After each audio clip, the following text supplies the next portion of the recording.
So hey everyone, welcome back to the next stream of Phoenix Wright Ace Attorney. And just throwing this out there right now, there is a very nice chance that this might be the final stream of Phoenix Wright.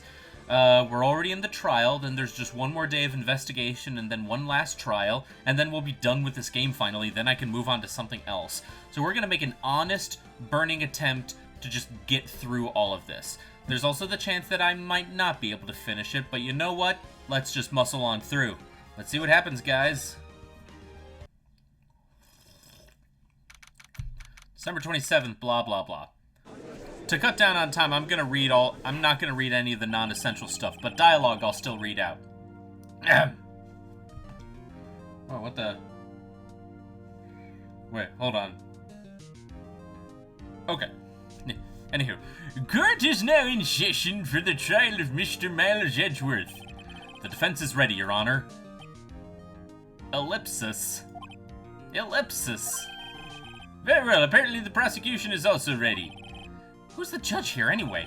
Mr. Van Karma, your opening statement. Very well, no opening statement, so... oh. Not so fast, Judge. I was taking a meaningful pause before speaking. Right, of course. A prediction. Today's trial will end 3 minutes from now. Wow, okay. Order! Order! Mr. Van Kammer, what is the meaning of your statement just now? Bah, must you question everything?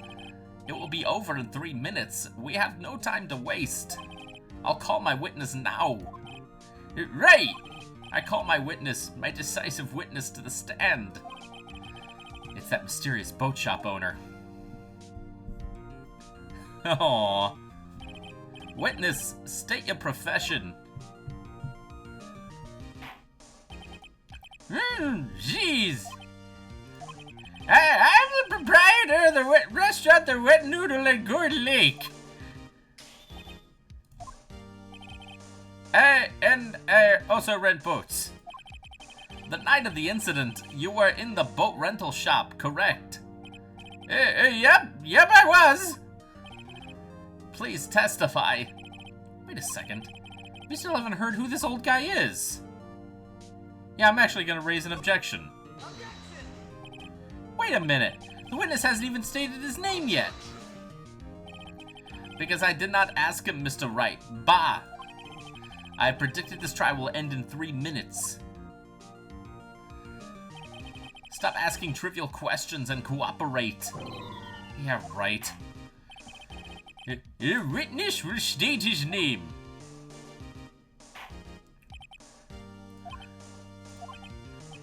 Well, I'm not really sure, yep.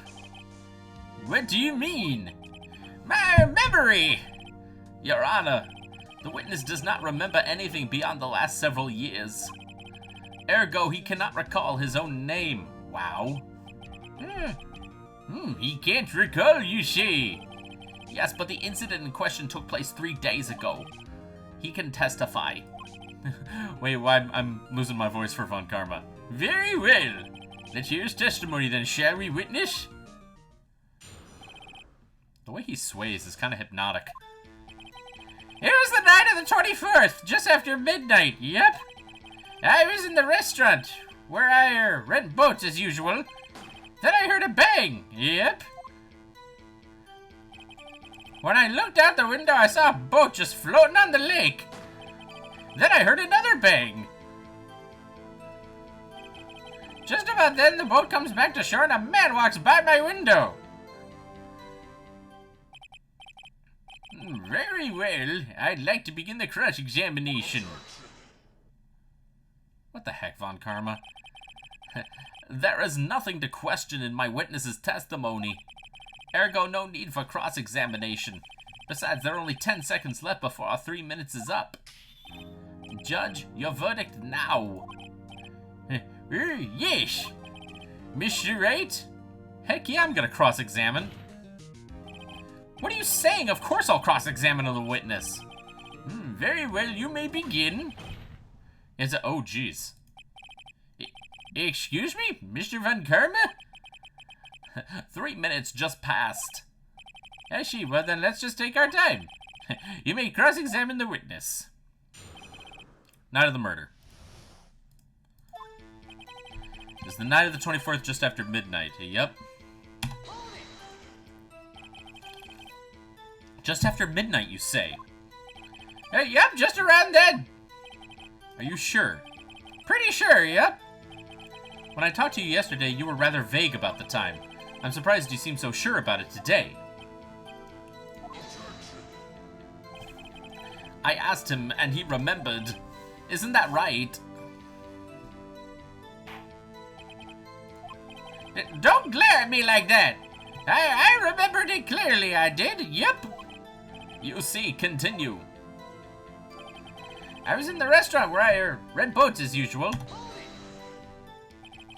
Is there anyone who can verify that? Well, I guess Polly could. That's not good enough for a court of law.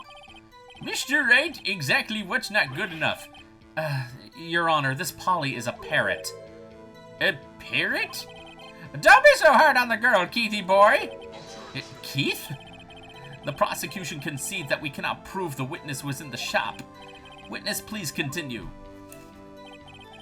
And then I heard a loud bang. Yep.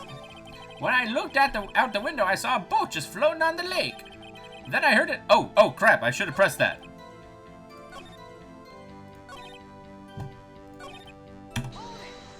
Here we go. And where did the bang seem to come from? From the lake, I figure. Are you certain? Yep. Good, continue. Okay, well, nothing there. When I looked out the window, I saw a boat just floating on the lake. Was there someone in the boat? It was pretty far out there. I couldn't see clearly. But I figured there was 2 men out there, yup. But you couldn't see them clearly? Yep, at the time, that is. At the time? Then I heard another bang. So you heard 2 gunshots total? Yep. That's what Lotta said in her testimony yesterday. Just about then, the boat comes back to the shore and a man walks by my window. By your window? Yep, by my window. Right outside the window of my little shack. And could you see the man's face? Well, the fog was pretty darn thick, but he was right there in front of me. I saw him. This is a rather important detail. Please add it to your testimony. Tisk, tisk, tisk. I have a bad feeling about this. That man was the defendant. He was saying, I can't believe he's dead. Are you sure? Uh-oh. Dad?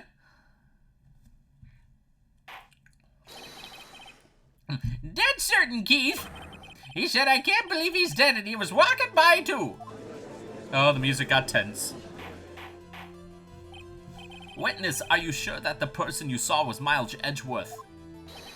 It was him, that Edgeworth boy. And there he goes. Whoa. This sounds like decisive evidence indeed. I see no room for doubt. Von Karma. He lured me into cross-examining so he could set me up for a fall.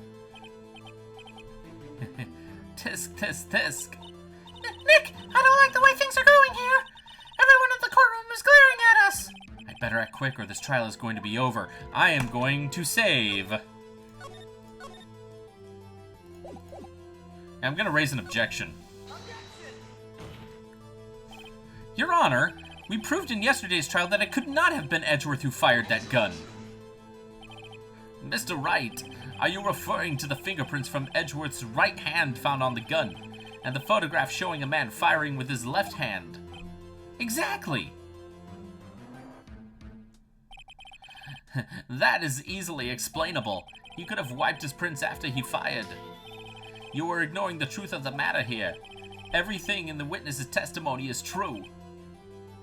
The judge is lost in thought. What should I do? I'm going to raise another objection. Your Honor, this witness claims that Edgeworth said, I can't believe he's dead. But his word is all we have. If he were telling a lie... Mr. Wright, In a court of law, the evidence tells all. Apparently, you have yet to realize even this basic fact.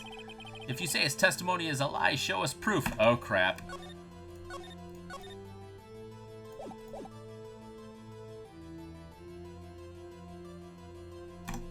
What proof do I have?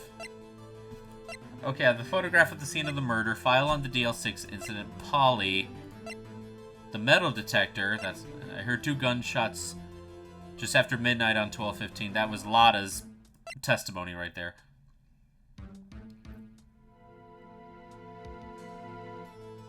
Fired 3 times. Maybe that might be something.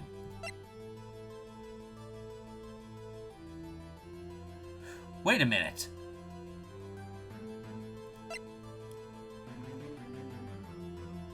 Wait a minute. I think I know what it is. He said that it all happened after midnight, but here's a shot here before midnight. Just the very fact that the photo exists is proof that his timeline's messed up. I think I know what I have to do. Show us proof. Nick, do we have evidence? It's no good. There's nothing I can do. Are you sure? To be honest, I don't know what to do anymore. Please, can you hear me, sis? Please, we need your help. Nick needs you. Tisk. 3 minutes was perhaps too high an expectation. However, 15 minutes isn't bad. This must be a new record. Enough. The witness may leave the stand. Oh. Wait, what? This court sees no reason to prolong the trial, nor is there any need for more time to decide the case against the defendant. The case is extremely clear. I see no room for misinterpreting the facts. What? No! This court finds the defendant, Mr. Miles Edgeworth. Wait, what? The accused will surrender to the court immediately, to be held pending trial at a higher court within a month from today's date. That is all. The court is adjourned. What? What? Wait!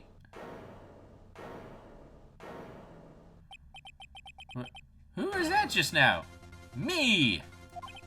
Huh? What? Larry? I didn't expect that. What are you doing here? Listen! You gotta listen to me! I was there in the park the night of the murder! I wasn't sure about it until just yesterday, but today I remembered it! Remembered what? The gunshot! I heard it too! Order! What is the meaning of this? The verdict has been decided. I call for adjournment. One moment, Mr. Van Karma. Sir, you say you heard a gunshot. Yeah, I did, a gunshot that night. I was sitting here in the audience listening to the testimony. Then I realized something he said was different from what I remember. Anyhow, I can't just sit here and let you call Edgy a murderer. It's just not right. I'll testify. Let me testify. Order! Order! Well, this is the first time something has happened like this in my court. I'm not quite sure how to proceed. Judge, you've already given your decision. The trial is over. Nick! This is it! Larry's given us one final chance at this! She's right.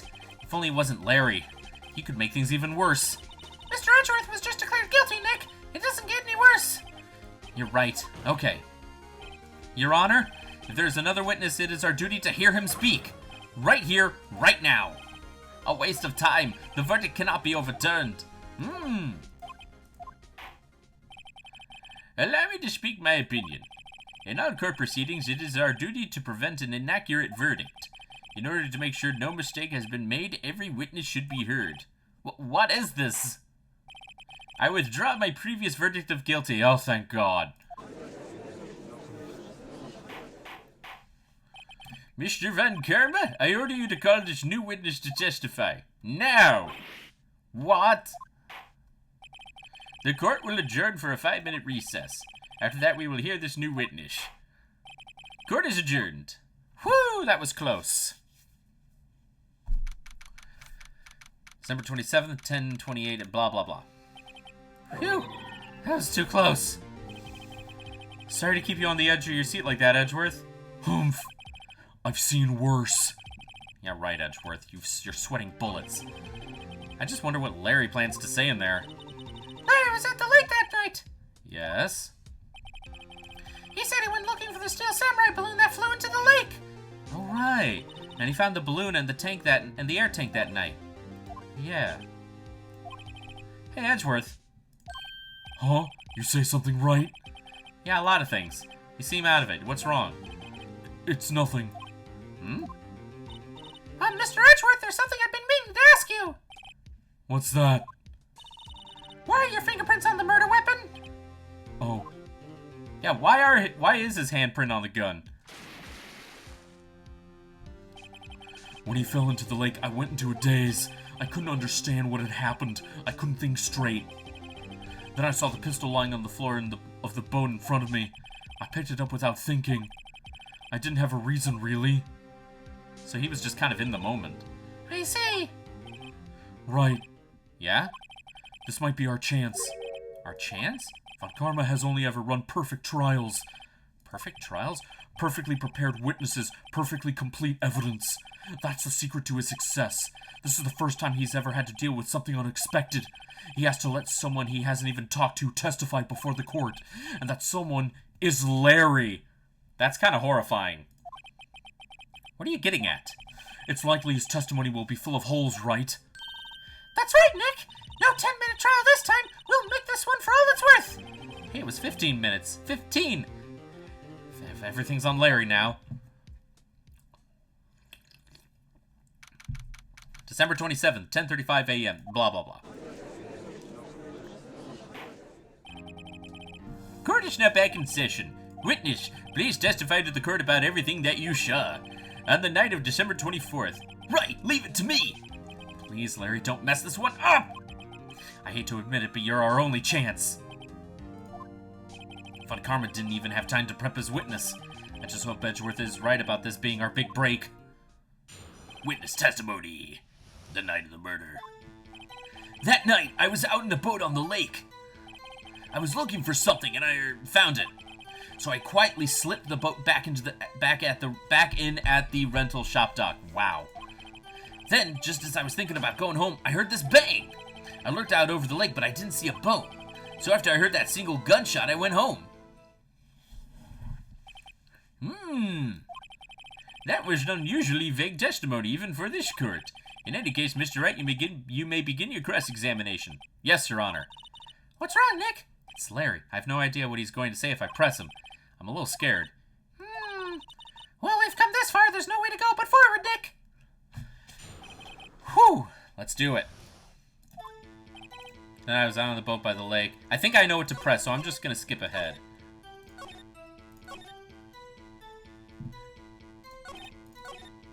I heard this bang. I think that's where I need to... Where did the sound come from? Yeah, well, I wasn't too sure about that. I looked around, you know. Did you look at the lake? Yeah, I looked. I looked out over the boat, but I didn't see a boat. Oh. Wasn't there a boat on the lake? Order! Order! Well, Mr. Butts? Whoa, whoa! Everybody just calm down, okay? I mean, it was really foggy that night. I'm not sure whether there was a boat out there or not. Okay, no problem. That's just the most important part of this case. So after I heard the single gunshot, I went, oh, single gunshot. So you only heard one bang, correct? Yeah! Huh? Well, Nick? It was a pretty wishy-washy testimony, wasn't it? I guess I should just start working on the contradictions. Sorry! I wish I could have been more helpful. I wish I could call my sister.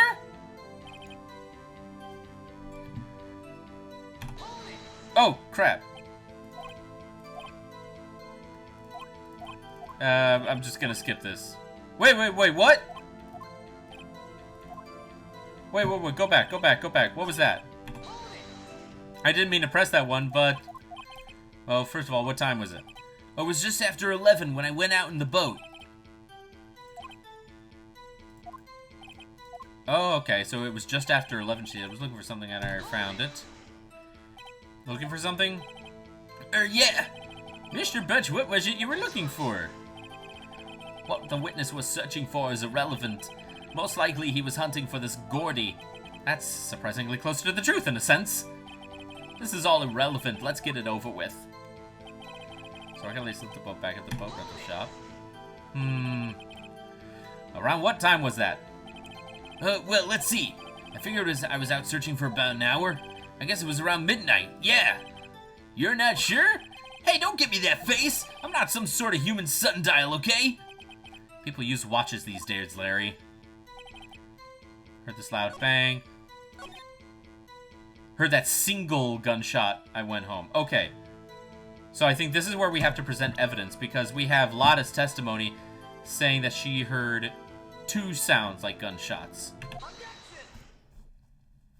Well, wait a second, Larry. What?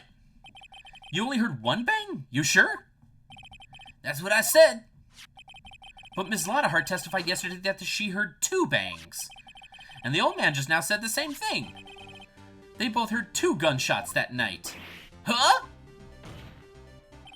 Were you even listening? Were you paying attention at all to what they said? Yo, Nick, please. Huh? You know, something's been bothering me. I'm a witness, see? I'm like a customer here. So you gotta treat me nice and stuff, okay? That's not how it works. Mr. Butts? What? You only heard 1 gunshot? Are you sure? Well, to tell you the truth, I'm not sure. Eh? Not sure? How could you not be so sure? Yeah, well, I might have missed the other gunshot. I was listening to something else. Something else? My radio, dude, with my headphones. What? Oh boy. Order, and stop that booing. Mr. Butts, you were listening to the radio with your headphones? Yeah, so what, that a crime? I listen to my radio, everybody listens to the radio, what's the big deal? Mr. Van Karma, your opinion? Waste of time. I do not accept this witness nor his shoddy testimony.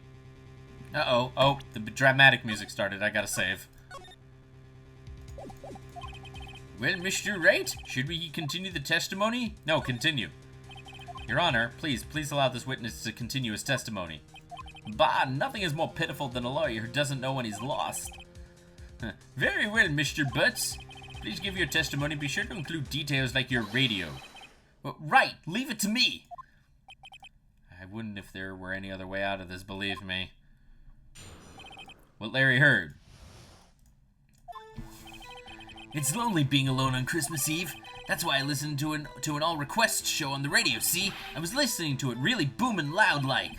But I'm sure I heard that gunshot. I remember exactly what the DJ was saying when I heard it too. You were listening to your radio at a high volume? Yeah, what's the big problem? Can't a man listen to his radio in peace? Isn't this a free country? I truly believe Larry has no idea what the problem here is. Judge, can't you believe a word this witness says? What he heard was probably nothing more than a drum beat from the radio. True enough, it is difficult to believe this testimony. Wait, Your Honor. The witness said he remembers exactly what the DJ said when he heard the gunshot. Excuse me? DJ? An announcer, the guy who says things on the radio. Anyway, what this means is when he heard the sound, no music was playing. The DJ only talks between songs, so he could have heard the gunshot from the lake. I'd like to cross-examine the witness, Your Honor. Very well, Mr. Wright. I can't believe I'm continuing this charade. What Larry heard. It's lonely being alone on Christmas Eve. We don't need to... That's what it's... Yeah, let's try that one. Do you by any chance remember the name of the program you were listening to? This has nothing to do with the case, Your Honor. Objection sustained. The witness was listening to the radio. That is all we need to know. Tell us, Mr. Butts, how loud was your radio set to that night? I was listening to it really booming loud, like, okay. Really booming, real booming loud? Yeah, you know. And you had headphones on? Yep. I wouldn't think you could hear anything going on outside at all. But I'm sure I heard that gunshot. Can you prove that? No, of course you can't. Nah, I can't prove it, but I can remember the moment real clear. I mean, while I was talking about it, it came back real clear to me, you know? I remember exactly what the DJ was saying when I heard it, too. What did he say? Mr. Wright, please cease this pointless questions. What possible good could knowing what a radio DJ said do us? Indeed, Mr. Van Karma has a point. I'll allow the question only if you see some reason why we should care. I'm gonna save again. I'm gonna say we should care. We should care, Your Honor. Of course we should. Why? Well, how do you know if we don't ask him? Fine, very well. He has a point. Mr. Butch, please testify to the court. What was the radio announcer saying when you heard the gunshot? Just when she said, "Hey, it's almost Christmas, I heard the gunshot." Are you sure? Of course I am. She had this real sexy voice. Maybe Von Karma was right. I'm not sure how this helped it at all. This is the most ludicrous testimony I've ever heard. But there's one gleaming ray of hope in there. I've got to press it until we get to the bottom of what happened. I think I know what to do.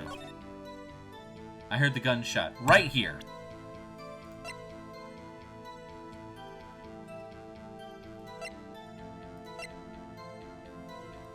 Because he's saying that he heard a gunshot before Christmas, so before midnight.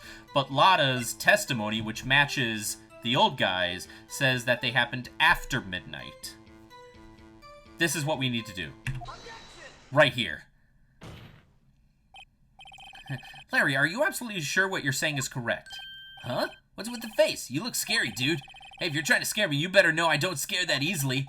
Is something the matter, Mr. Wright? Your Honor, did you hear what the witness just said? The DJ said, "Hey, it's almost Christmas," when he heard the gunshot. Indeed, and? Almost Christmas means it wasn't Christmas. Do you realize what this means? When he heard the gunshot, it was still Christmas Eve. That would seem to be the case, yes. But that contradicts the two testimonies we have heard so far, Your Honor. Both Miss Hart and the old man said it was after midnight when they heard the shots.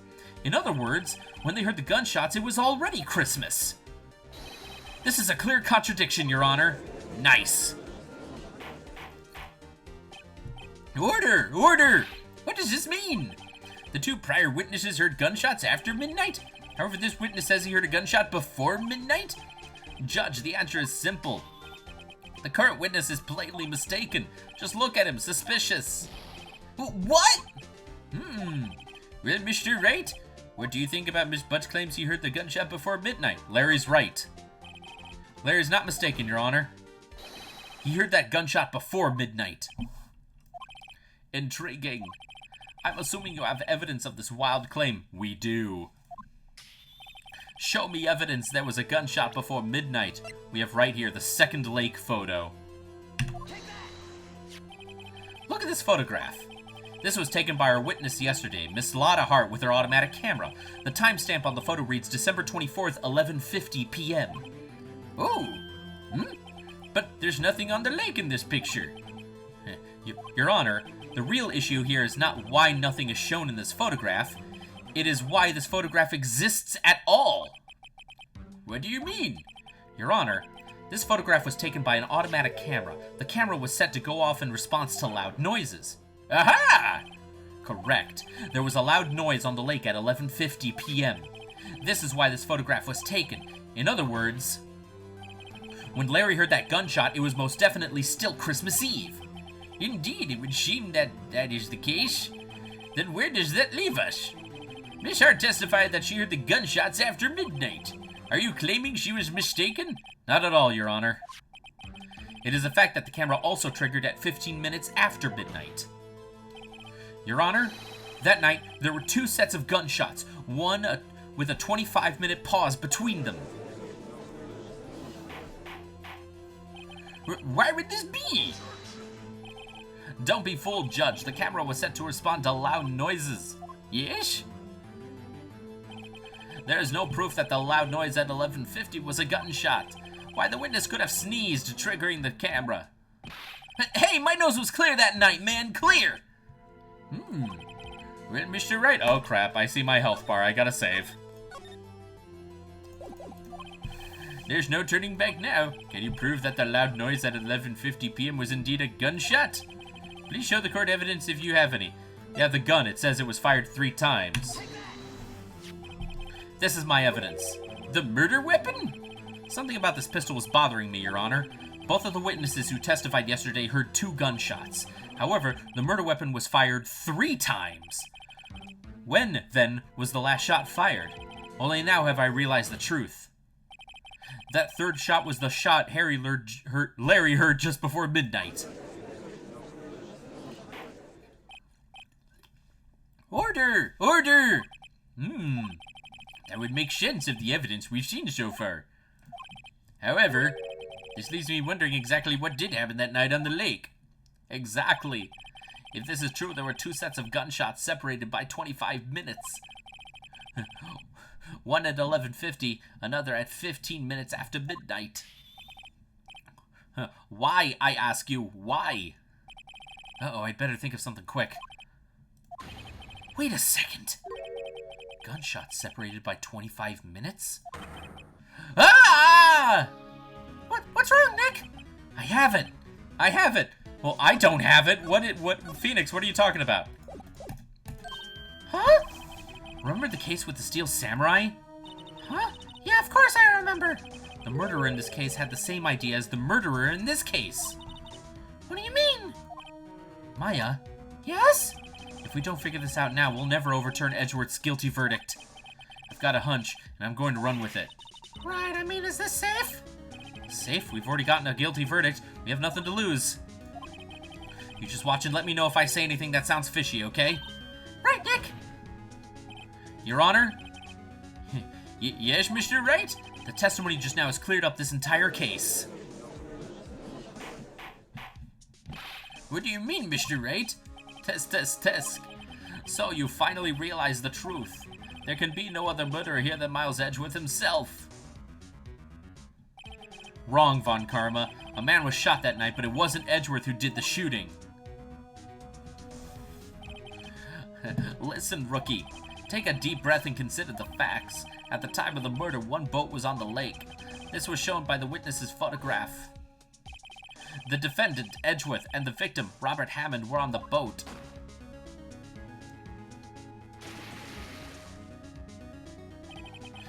There was a gunshot fired on that boat and Robert Hammond fell into the lake. The distance of the shooting was 1 meter. It couldn't have been suicide. Well, the guilty party has to be the other man on that boat. I admit it is hard to imagine any other possibility. Yes, but this assumes that the victim was shot at 15 minutes after midnight. What do you mean by that, Mr. Wright? We have photographic evidence of the time of the shooting. The timestamp of the photo says 00:15, but Larry heard a gunshot 25 minutes before that. Robert Hammond was killed then, 25 minutes before the shot on the lake. That's the only way that Edgeworth could be innocent. Mr. Wright, are you quite mad? Explain who the 2 men on the boat are. It's Edgeworth and the murderer.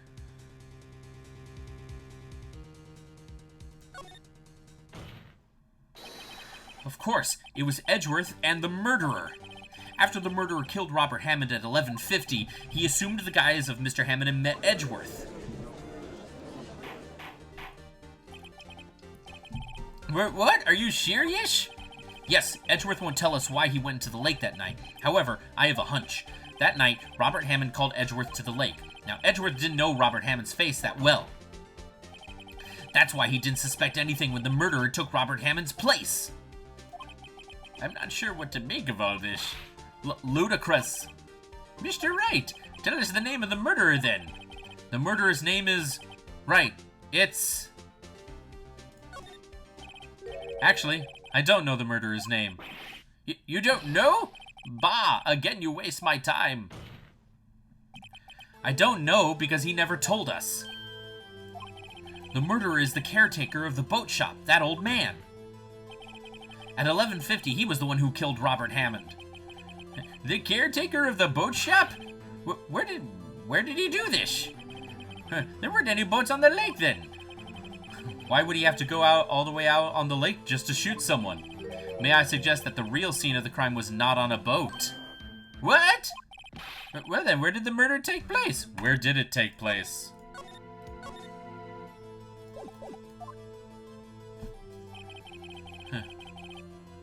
Oh crap, I have to show him? Uh...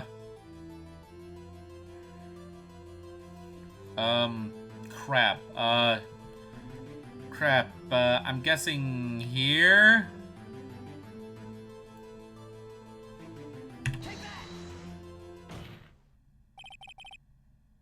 Around here, maybe? Maybe, Mr. Wright? And does this maybe include the reason why the killer would choose that spot? Yes, well, maybe because there is no good reason the murderer thought we'd never suspect it. Maybe you should try again. I wasn't even surprised I goofed up. Oh, I didn't get penalized. Okay.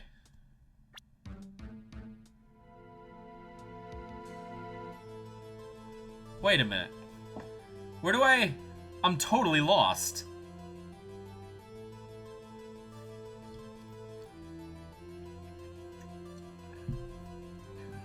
Maybe...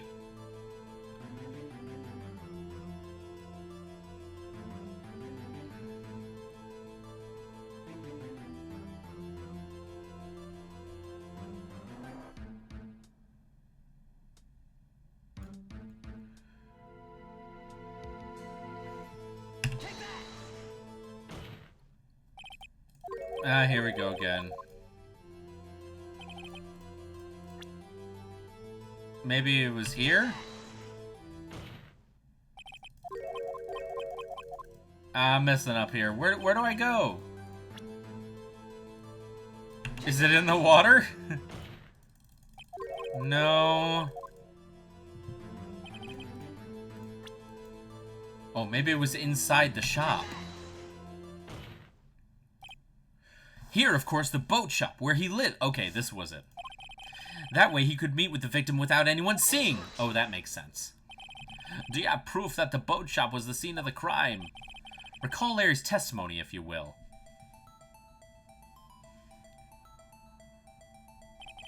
That night, he was out on the lake in a boat, searching for something. He finds it and returns the boat. Then, just as he's starting to head for home, he hears a gunshot. He heard a gunshot, Your Honor, even though he was wearing headphones at the time. In other words, the gunshot was very, very close by. Oh. And where would that be if he had just returned a boat? The boat shop. Mr. Wright, what happened that night on Gourd Lake? Please tell the court from the beginning. Yes, Your Honor. Nick, are you sure about this? Not really. But I think if I start at the very beginning, and I take it slow, I just might be able to figure this out. That night, the caretaker of the boat shop called Robert Hammond to his shop. Oh! This was around 11:50 p.m. That was when the gunshot that Larry heard was fired. After that, the caretaker put on Robert Hammond's coat. He became Robert Hammond. Then he got in the boat with Edgeworth and went out into the middle of the lake. Then who'd fired the pistol at the boat, Mr. Wright? Who fired the pistol on the boat? The boat shop caretaker. Of course, it was the murderer who shot the pistol. He shot twice. Both missed Edgeworth on purpose. Wait a minute. Yes? Why would he shoot twice if he didn't mean to hit anyone? Details. Know this, Mr. Wright. The moment you run out of explanations is the moment you lose. Tell us why the murderer had to fire twice. To create a witness. I believe he shot twice to create a witness, Your Honor. Create a witness? The murderer lifts his pistol and fires one shot. Then ensures that anyone who heard the shot would look at the lake.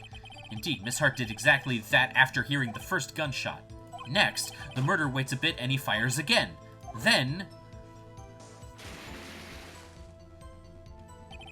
the murderer jumps from the boat himself, leaving the pistol in the boat behind him.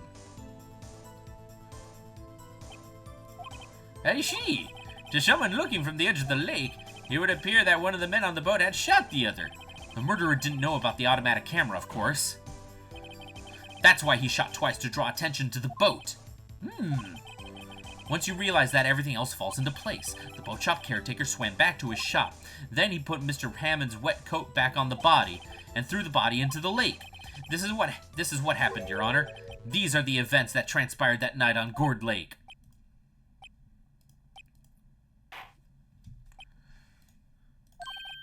Bailiff! Bring out the witness from before. The boat shop caretaker, quickly!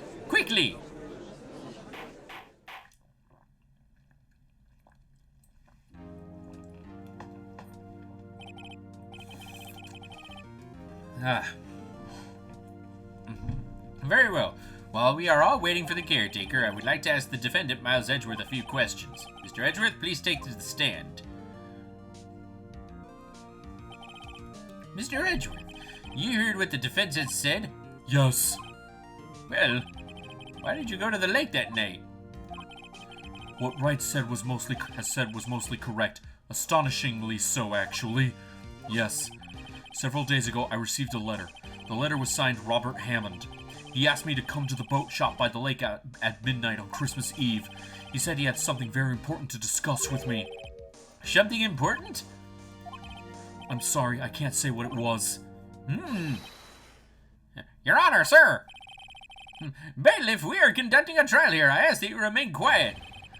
The witness has disappeared. He isn't at the boat shop either. Oh, crap. What? What should I do? Find him quickly. We cannot allow him to get away.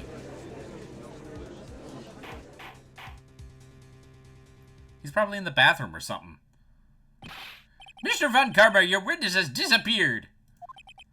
A search warrant has already been issued. Oh, excuse me. It goes without saying that I cannot declare a verdict under these circumstances. I will extend the trial until tomorrow, the final day allowed. I request that the police department utilize all its forces to find that witness. Am I understood? One more thing. Just who is that boat shop caretaker?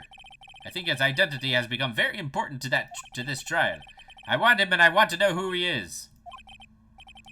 Very well, court is adjourned. Alright, we kind of burned through the trial here. Yeah, blah, blah, blah. Yay, Nick, you did it! Yeah. Well, at least we got out from under that guilty verdict. And what about Larry? That was something else. Even Von Karma didn't know what to do with his testimony. Larry really helped us out. Sure, once I sifted through his unique testimony. Still, he did save us. I just wish our cases weren't so down to the wire all the time. I know what you mean. Sometimes I feel like it's on us. It's on... Sometimes I feel like it's us on trial instead of our clients. Hey, Edgeworth. Mr. Edgeworth? Did you say something? Don't look so pained. I mean, it looks like you're probably going to get off the hook. You can try to smile just a little. Relax. Yeah. I'm sorry, but I fear it's not over for me yet. What do you mean? Right. There's something that's been troubling me for a long time now, and I don't know whether or not to tell you. Edgeworth? No, there's so little time left. I want to tell you to get it off my chest, but... I can't make up my mind. What is this about, Edgeworth? It's a nightmare I've had. A memory of a crime that I committed. A crime you committed? A memory of a murder. So dramatic. To be continued. Alright, let's burn through this investigation, burn through the last trial, and then we are done. Yes.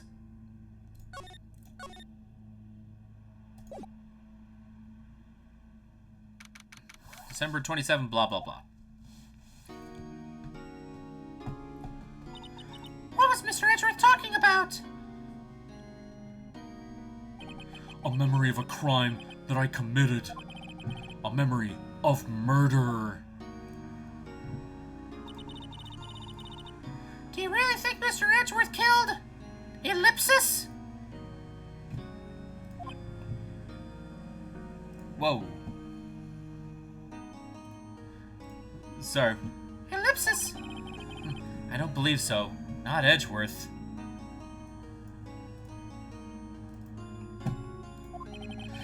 Some painful memory has been troubling him recently, but he'd never take someone's life. Never.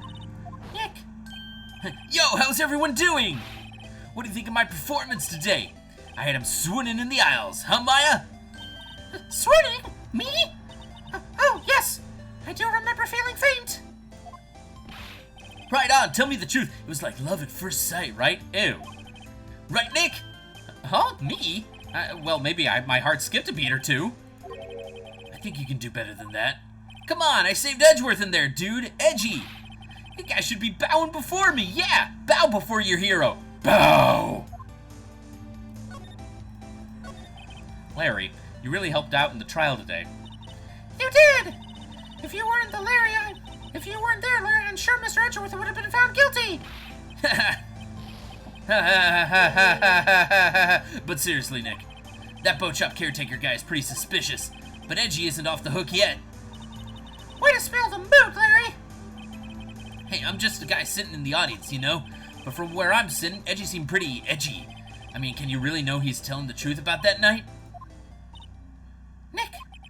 I don't know, but what I do know is I'm going to believe in you two until the end. Us two? Edgeworth and who else? You mean me, right? Nah, he means me, right, Nick? Yeah, you, Larry. Not me? And dang it, people are mowing the lawn outside. But why you, Larry? Huh? Actually, yeah, why me, Nick? Enough with the silent treatment! Nick, why do you trust Mr. Edgeworth so much? I mean, he's changed recently, true. But when we first met him, he was kind of a jerk, don't you think? You didn't know him back then. Back when he wanted to become a defense attorney. Wait, was that when you two were classmates? Yes, in grade school. They saved me, Miles and Larry. They saved me and I'll never forget it. That's why I became a defense attorney, you know? What? Hey, Larry, what's he talking about? Huh? Sorry, I kind of forgot. Okay, Nick, out with it. I'm going to hear the story today, and that's final. Okay. It's kind of a long story, so hang in there. It was the very end of 3rd grade. I was on trial, a class trial. A class trial? You remember, Larry? Spring, end of 3rd grade. A kid in our class got his lunch money stolen. Lunch money? Our school was really small. Every month, kids would bring in an envelope with money for lunch from home. Oh, I see. And this kid's envelope disappeared, with $38 still inside. Wow! Oh yeah, now that you mention it, I do remember that. I can see why you'd forget, though. You were out of school that day. Anyway, the envelope had been stolen during PE class. I was coming down with a cold, so I skipped PE that day. I was the only one not in class. So, they thought you did it? Yeah, the kids in class said I should be put on trial. Trial? So the next day we held a classroom trial with me as the defendant. Oh! I didn't do it. Guilty, he did it. Guilty, it was you. Thief. Give the money back. You're such a meanie. No one will blame it. Just admit you did it. You get out of the truth. Tell us the truth. We're not gonna play with you anymore. Yeah, no borrowing my eraser. You should be allowed to relay race. Or on the library committee. Give me back my 50 cents I loaned you. Hey, did you rob the bank the other day too? Now, Phoenix, you know you shouldn't steal people's money. It's not right. In the end, even the teacher thought I'd done it. Go over and apologize, Phoenix. Oh! I didn't know. I didn't know what was happening. I was so sad I couldn't stop crying. Everyone was just staring at me like I'd done it. I tried to apologize. I went to where the boy whose money had been stolen was sitting. That's when it happened. He shouldn't have to apologize. The only thing that belongs in a trial is evidence. Anything else has no place. You should all be ashamed. Amateurs! Miles? Oh, look at young Miles. He's adorable. With his little bow tie. It wasn't you who stole my money, was it? I feel like he would have the same voice. No. Then you shouldn't apologize. Everyone's been shouting you did it, but no one has any proof. That is why, Your Honor, this boy is innocent. But Miles, it was your money that was stolen. Yeah, he did it. He's the one. We don't need proof. Why don't you all just shut up? Aw, I love Larry. I love little Larry. This was always how it is. Everybody ganging up and picking on one person. Just think how he feels. He said he didn't do it, so he didn't do it. Why are they so adorable? Very well. I will replace the money myself. This class trial is over. That's how it happened. After that, the three of us were the best of friends. Wow, I had no idea. Yeah, I had no idea either. I mean, I forgot. That's when I learned what it meant to be alone. Totally alone, without a friend in the world. You did a good thing, Larry. Yeah, well, I was just lucky that I took the day off from school. I've been there. If I had been there, they would have thought I'd done it too. So I kind of took it. So I took it kind of personally. See, when something smells, it's usually the butts. Anyway, Edgeworth and I talked after the class trial. That's when I heard his father was a defense attorney. I remember his eyes would shine when he talked about his father. I'm going to become a defense attorney just like my father. A famous defense attorney. Then a few months later, he suddenly transferred to another school. The DL6 incident. Right. I'm not sure, but the transfer probably had to do with his father's death. That's so sad. It was several years later when I heard Edgeworth's name again. There was an article about him in the newspaper. The headline was something like, "Dark Suspicions of Demon Attorney." Fabricating evidence, manipulating testimonies, covering up facts. The article said he'd do anything to get a guilty verdict. Anything. But why? What happened? I mean, that's not the Edgy I used to know at all. That's what I thought too. I tried to get in touch with him. I don't know how many times. He never replied. I guess he didn't want to see his old friends.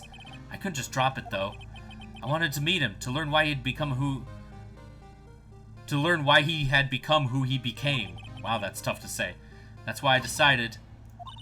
Wait, you don't mean that's why? That's why you became a defense attorney, to meet Edgeworth. If I was a defense attorney, I knew he'd have to meet me whether he wanted to or not. In court. So extra, all of you. Edgeworth believed in me, and I believe in him. He's in pain and no one else is on his side. I'm the only one who knows the real Edgeworth. I'm the only one who can help him. Whoa, Nick! So is that why you helped me out for free? Yes. I helped you because I believed in you. Except I don't remember saying I'd do it for free. Aw, Nick! Nick! We have to see if Mr. Edgeworth fits the last thing we do, okay? Right, it very well may be. First, there's that rental boat shop caretaker. We need to find out who or what he is. I'd settle for who. I guess I can clean out some of this evidence I no longer need.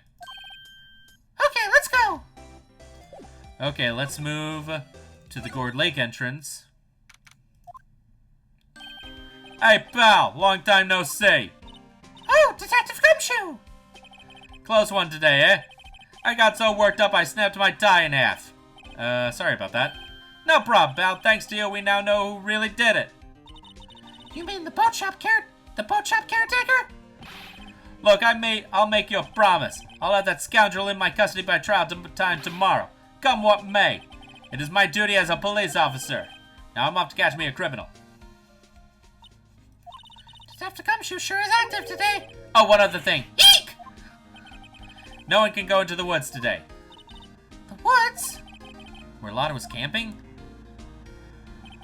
The woods are off limits to camping, and apparently the park ranger found out.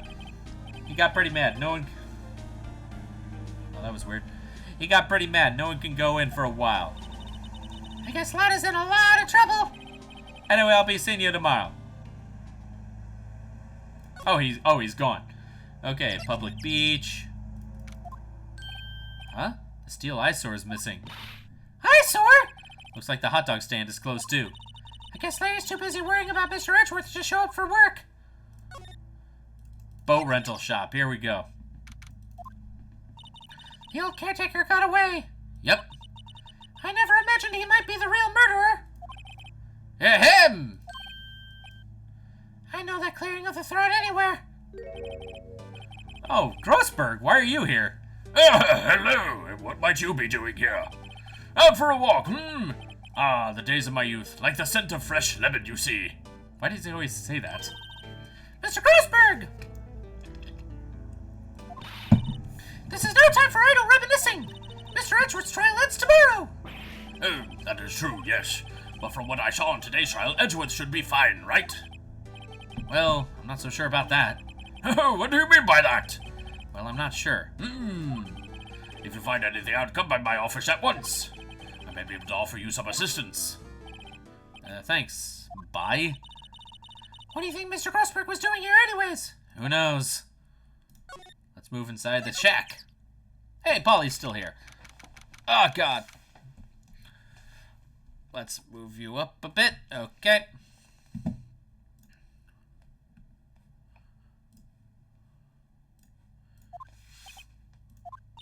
Nobody's home. Hello! Hello! Wah!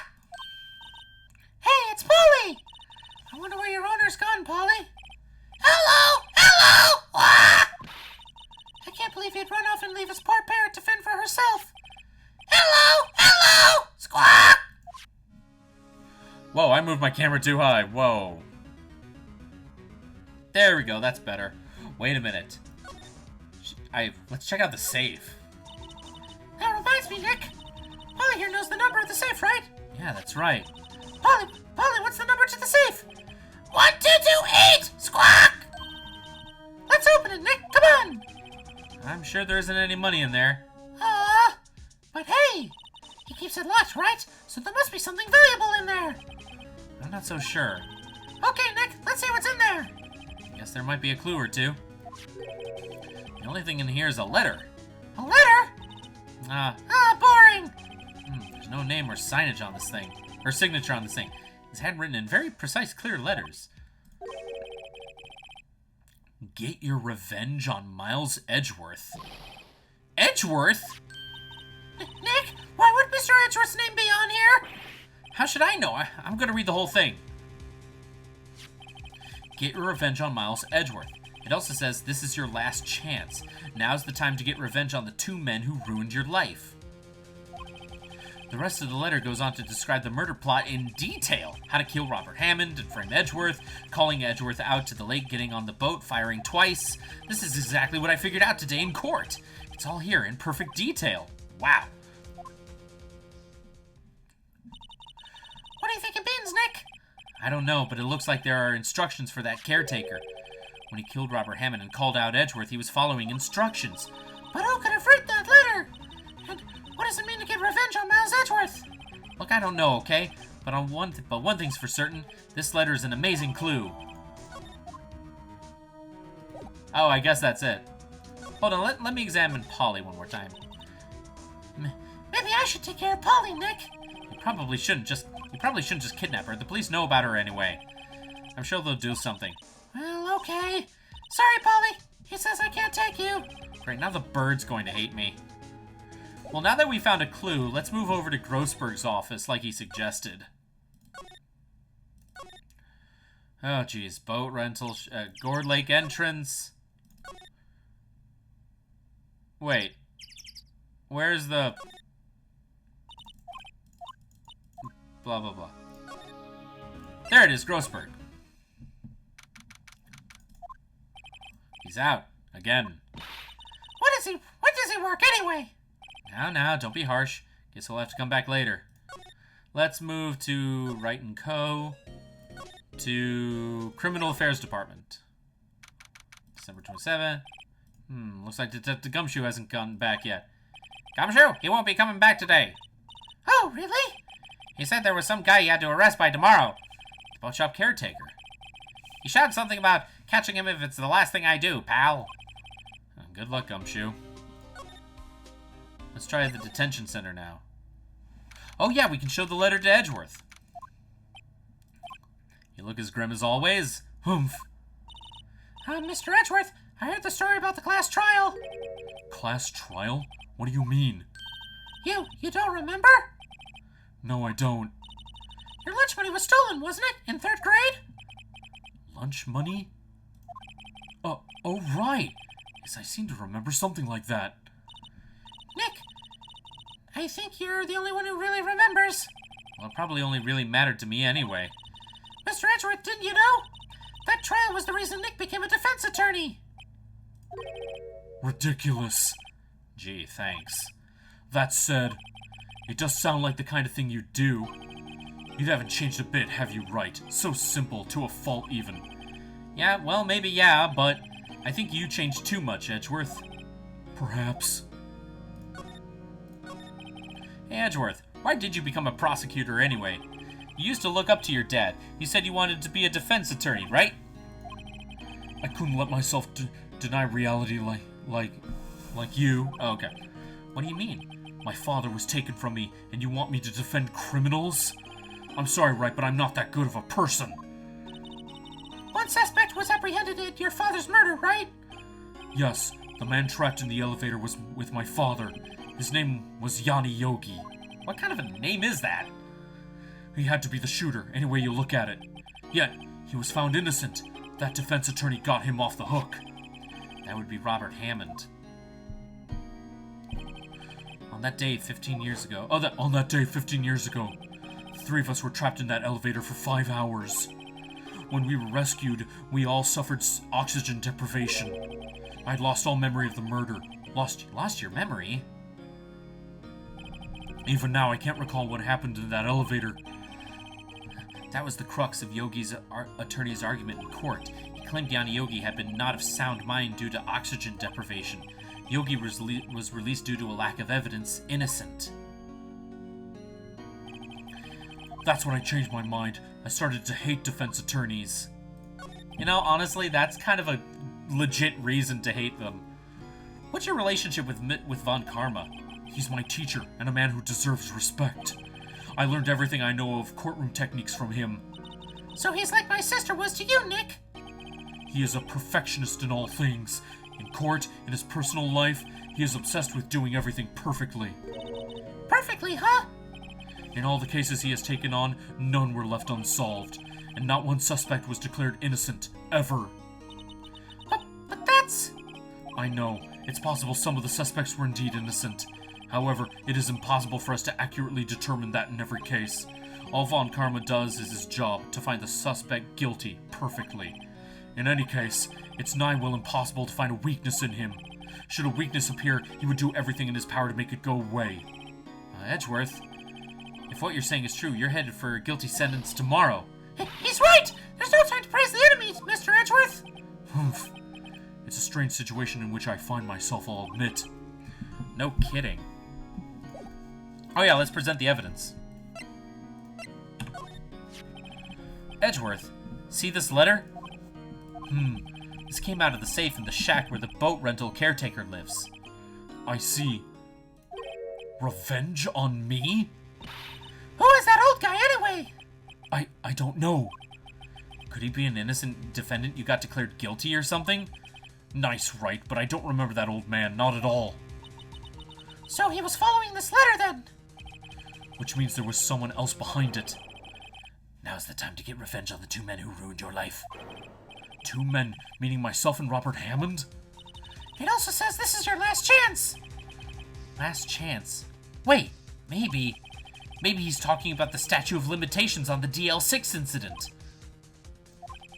Wait, that old man. What is it? Do you know who he is? Yogi. Could he be Yogi? Yogi Bear. Yogi? The suspect in the DL6 incident, the one who was found innocent. Yanni Yogi was a court bailiff at the time, when he just happened to be in that elevator together 15 years ago. Then there was the earthquake, yeah. The quake was incredibly strong.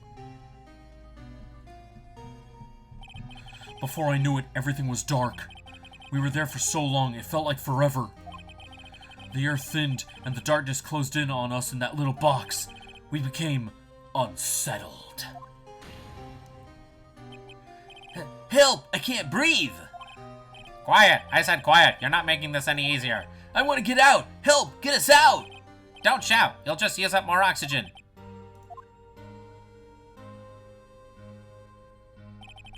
That's all I remember. When I came to, I was in a hospital bed staring up at the ceiling. In court, Yanni Yogi's mental condition was called into question. Huh! They claimed the oxygen deprivation and stress had caused temporary insanity. In the end, the claim passed the court, and Yogi was found innocent. Huh. But isn't that strange? The letter tells him to get revenge on Edgeworth. Why would he want to take revenge on you? Right. Yeah? There's something else that's been troubling me these last few days. I didn't know whether or not I should tell you. You mean the nightmare? It's a nightmare I've had. A memory of a crime that I committed. A crime that you committed? A memory of a murder. I think the time has come to tell all. Okay. For the last 15 years, I had the same dream almost every night. I wake up in a fearful sweat every time. What kind of dream? It's a dream about my father's killing, in the dark. Help! I can't breathe! Quiet! I said quiet. You're not making this any easier. I want to get out! Help! Get us out! Don't shout. You'll just use up more oxygen. I can't breathe! You're using up my air! What? Stop breathing my air! I'll stop you! What? What are you? I don't know why I turned Edgeworth's dad into like some 20s radio announcer, but here we are. And why I'm making Yanni Yogi sound like Larry Butts, but again, here we are. Stop breathing my air! No! No, Father! He's attacking Father! Then I see the pistol. Lying by my feet. I don't know if it was evidence from that day in court or the bailiffs. In a daze, I pick up the pistol. Get away! Get away from my father! Bang. Wah!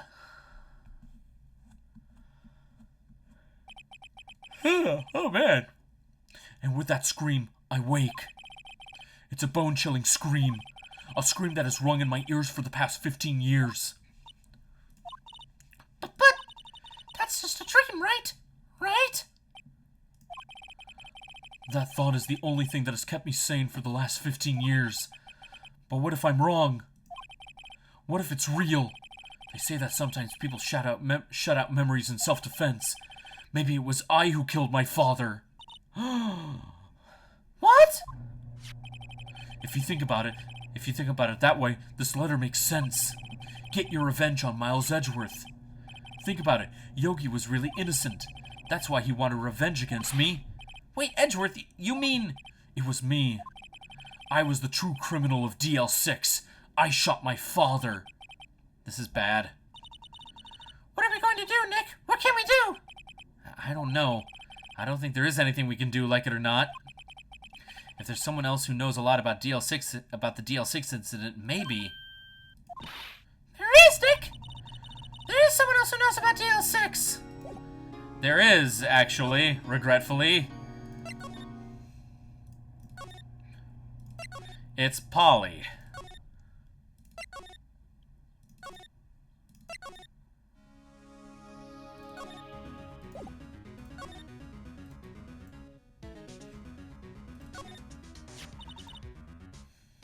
Wait. But we're here. Oh, maybe she was talking about Grossberg. No. Boat rental. Move. Public beach. Move. Entrance. Move. Wright and Co. Move. Grossberg. Yeah, this is who she meant. Mr. Grossberg. Ah, hello there. What's wrong? What, you look troubled. No kidding! I can't believe you're not! My. Just calm down and tell me what's happened. It's Mr. Edgeworth. He.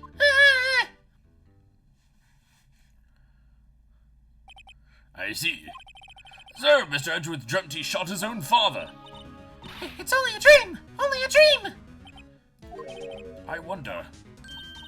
What? If that's the case, then why do you two look so troubled? Well... Also consider this. Yogi quite certainly holds a deep grudge against Miles Edgeworth. So deep, he'd want to frame him for murder. This leads me to surmise that Mr. Edgeworth's dream was not a dream. It was real. As you imagined. Miles Edgeworth threw the pistol to save his father. The pistol fired, and the deed was done. No! Yogi was suspected of murder and his career as a bailiff was irrevocably wrecked. Thus, he sought revenge on Miles Edgeworth. This was his last chance, of course, with the statute of limitations so close. What do you know about Edgeworth's father? He was a defense attorney without peer. It sounds trite, but it's true. Well, he may have had one peer now that I think about it. Your mentor, Mia Fey. My sister? Gregory Edgeworth was very disapproving of Mr. Von Karma's techniques. That's no surprise. Von Karma is an extreme man, forged testimonies and evidence are nothing to him. The result, he has a perfect win record in court. To beat him, Gregory Edgeworth tried to call attention to his methods. And? He lost, and died in despair, as it were. I see. When Gregory Edgeworth was killed, the police called on a spirit medium. That was your mother, Misty Fey. I am Gregory Edgeworth. I have been killed. The one who shot me was the bailiff, Yanni Yogi. I'm gonna save. I just realized it's been a while. Yanni Yogi was found innocent. That's when my mother left us. Everyone called her a fraud. That's right. Everyone thought she was, you see. Yet, now that I think about it, it seems the one who lied was Gregory Edgeworth's ghost. Gregory Edgeworth must have known who shot him. I don't believe it. So you're saying he falsified his own testimony? That Edgeworth's dad lied to protect his son? It's only a possibility, mind you, but a possibility nonetheless. Maybe if we present the letter to him. Oh ho! So this is the letter. It does seem that Yogi was following this letter when he killed Hammond. But why kill Robert Hammond? Hammond was a skilled defense attorney, but he defended clients not for their sake, but for his own. His own sake? He never trusted his clients, that one. The only thing he trusted was his own ability. But he got his client found innocent, so why should it matter? Actually, my dear, it's quite different. He won that innocent verdict for no one but himself. Yogi was a free man, but socially, he was ruined. Huh? You'll understand soon enough. Wait! What is it? This letter. I've seen this handwriting somewhere before, a long time ago. Whose handwriting was this? Do you have any idea who wrote this? Not Miles Edgeworth. Oh, darn, my mouse pad. Wasn't Miles Edgeworth, because that's what it's targeting. And it's not Yanni Yogi, because that's who it's meant for, so it has to be Manfred. Could it be Manfred von Karma? Von Karma? Would he have something to do with this? Well, I'm not sure. Von Karma. Wait, you're right, my boy! This is Von Karma's handwriting, I'm sure of it. I used to see it all the time on court reports. What? But that means the one who told Mr. Yogi to kill was... Correct. Manfred von Karma himself. What does this mean, then? Why would Von Karma want to frame Edgeworth? If it truly was Von Karma who wrote this letter, then he would know the truth. He would know that Miles Edgeworth had accidentally killed his own father. He'll say as much tomorrow in court, I should think. He'll press the point until the court finds Miles Edgeworth guilty. Oh no. But how could Von Karma know about Mr. Edgeworth's past like that? Even Mr. Edgeworth thought it was just a nightmare. That I do not know. Yet I do know that Von Karma is both persistent and a perfectionist. He may be seeking to satisfy a grudge against Gregory Edgeworth by hurting his son. What do you mean? It was 15 years ago. Von Karma met Gregory Edgeworth in court and Von Karma did win, but he didn't make it through the trial unscathed. What happened in the trial between Edgeworth's dad and Von Karma? Von Karma got the guilty verdict he wanted. He won the trial. But Gregory Edgeworth accused Von Karma of faulty evidence. And though he lost the trial, Mr. Edgeworth's accusation stood. Faulty evidence? It was the only penalty Von Karma has ever received in his career as a prosecutor. Gregory Edgeworth dealt a blow to his perfect trial record. Wow! It must have been quite a shock for Von Karma. He took a vacation for several months after that, you see. A vacation? Yes, an unusual event for the man. That was the first and the last vacation he's taken in his many years of prosecuting. Really? He doesn't take vacations? Like, go to the sea or to the mountains? Don't tell me he's never been to Europe! You have strange ideas about vacations, Maya. In any case, that was the only time he took a vacation from work. I believe the penalty upset him quite a lot. Odd. If he wanted to keep a perfect record so badly, why would he take such a long vacation? What do we do, Nick? When Karma's going to bring up DL6, you can bet on it. What if Mr. Edgeworth pleads guilty to DL6? I won't let him. Yes, Mr. Wright. I hate to say this, but even accidental murder is murder, you know. Cool story. Still murder. I know. I just believe in Edgeworth's innocence. I can't believe he'd kill someone. But Nick! Mr. Edgeworth admits it himself! His father must have lied to protect him from beyond the grave! I don't care. I know he's not guilty. Mr. Wright, if you say so, I suppose I could go check again. The police files might hold something of interest. Mr. Grossberg, thank you. I can't promise anything. In fact, I think the chances of finding something are slim. I understand. The police materials. Okay, so now we gotta go to Wright & Co., then move to Criminal Affairs. There's hardly anyone here!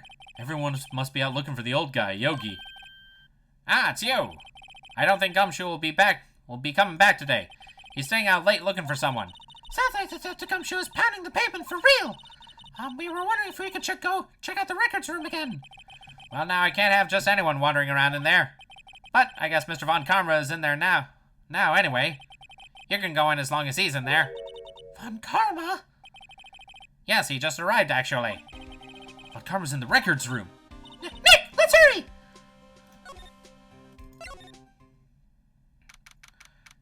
Blah, blah, blah. Dusty as always. They were only here just yesterday. I'm sure they haven't had time to clean it. What's wrong, Nick? Nothing. I was just noticing that he isn't here. Von Karma.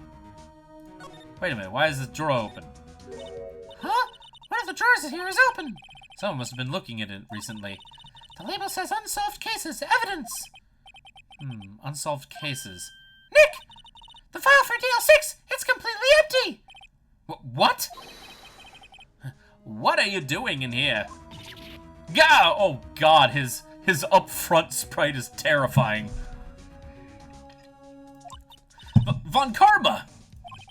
You! How do you know my name? Huh? Have we met? Well, what are you saying?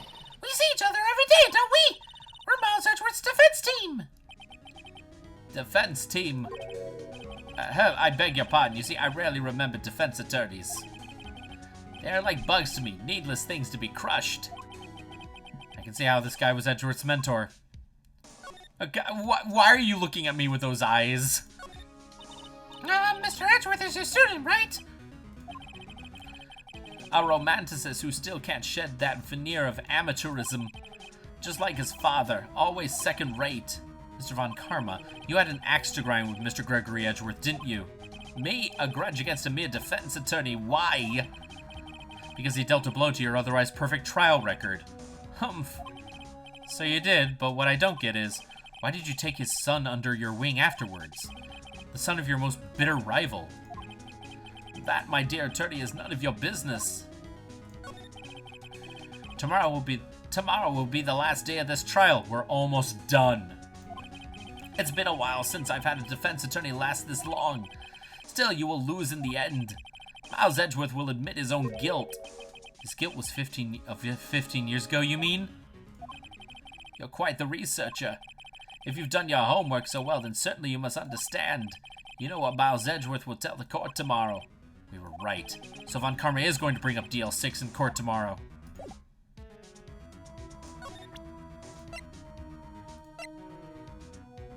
I don't want to present the letter because I don't want to show my hand, but I feel like that's what I have to do. Mr. Von Karma, have a look at this. This was you, wasn't it? You instructed Yanni Yogi to commit murder. Yanni Yogi? How many years has it been since I've heard him called by that name? He's a fool. I told him to burn it after he read it. So you admit it? You wrote Mr. Yogi this letter? Yes, my dear defense attorney. Thank you for taking the trouble to bring it to me. You've saved me from a lot of needless hassle. Oh god, why is that a thing in the game? What? Nick, what is that thing? A stun gun. A stun gun for self-defense. Usually. Indeed. 600,000 volts will course through your body like a dog touching an electric fence. 600,000? Oh, don't worry, people don't die from it usually. Now give me the letter. No! No! Whoa, what are you? Nick, run! Ah! Maya! Out of my way. Wah! And we're shocked.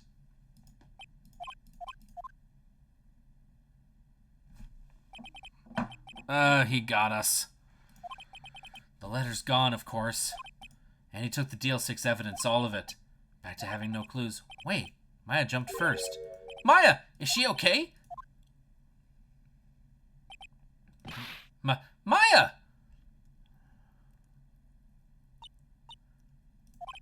Maya, open your eyes. Aw. Maya! The letter! Did he take it? Oh, yeah. Hey, are you okay? I couldn't stop him. I jumped as fast as I could, but one shot for that thing knocked me out cold. I'm useless. I'm no good as a lawyer or a medium. I can't even call my sister. Not even now when we need her the most. I wish I hadn't woke up in it. Oh, I wish I hadn't woken up at all. Maya? This has to be some way I can help her. I better do something about her self-confidence first. Huh? Maya, she's holding something. What is that? A bullet? DL6 incidents, evidence number 7, taken from the heart of Gregory Edgeworth. I remember. Von Karma was holding this when Maya jumped him. DL6 bullet stashed in pocket. I'll prove it to you, Maya. You're most definitely not useless. I'll prove it to you in court tomorrow. Oh my god, it's time for the trial. Almost done.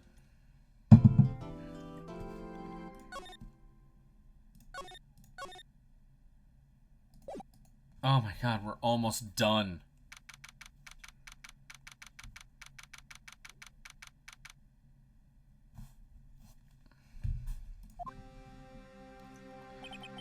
This is it. Judgment Day. Today things are going to get settled at last. A lot of things. Ah! What's the big idea? Sorry, Nick. I only touched your shoulder. I guess the shock hasn't worn out of my running with that stun gun yesterday. Anyhow, today is the last day of the trial. Good luck, Nick. Yeah, thanks, Maya. Edgeworth is looking glum as always. I hope Von Karma doesn't push him too hard.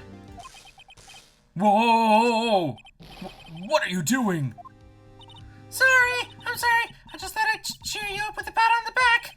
Maya, maybe you should go outside and discharge. Right, good idea. Try not to electrocute anyone on your way out. Whoa, pal! What's gotten into that girl? Detective Gumshoe. Morning, Mr. Edgeworth. Good morning. How did it go, Detective? Have no fear, as promised, I've captured our runaway caretaker. I just brought him in, took all night, pal. Thanks, Detective Gumshoe, you must be tired.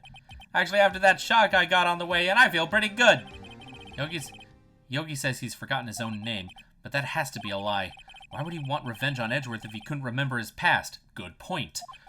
He does remember, and I'm going to prove it. We're almost done.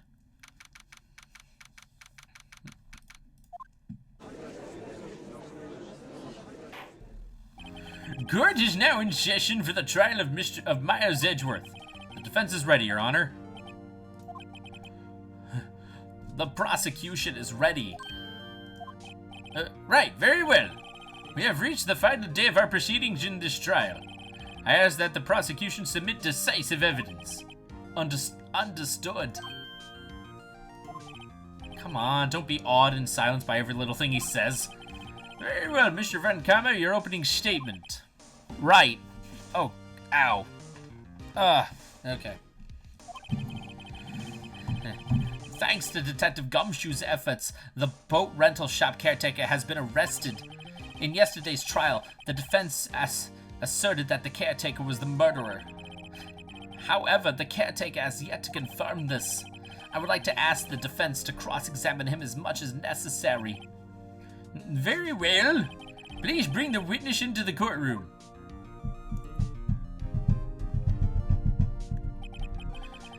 Ladies and gentlemen of the court, I believe you all remember our witness. He lives in the boat rental shop on the lake from where he witnessed the incident. In addition, he has currently lost memory of his name and identity. Witness? Why did you run away yesterday? The witness was not running away, as he will now testify. I see. Very well, please begin your testimony.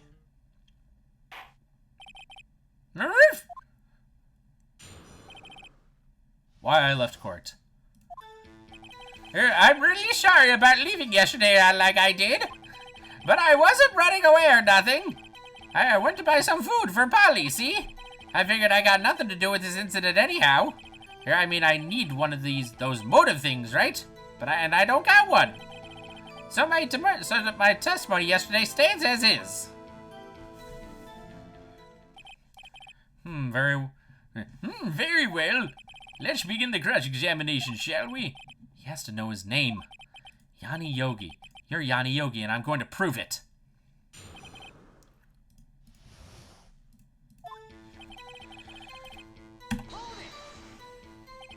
I'd call what you did running away and not just leaving.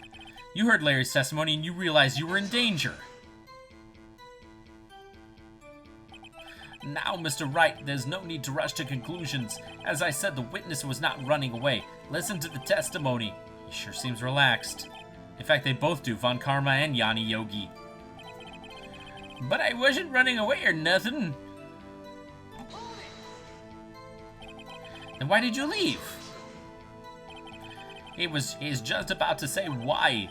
It is so hard for you to just listen quietly whenever someone is talking. If I sat quietly, Edgeworth would be guilty in 3 minutes. I went to buy some food for Polly, see? Food? Well, Polly is a bit of a gourmand, you see. She only eats these high-quality bird pellets from France. They only have them in the big pet shop downtown. But you weren't arrested until this morning. Why didn't you go back to the caretaker's shack? Well, I kinda got lost, you see.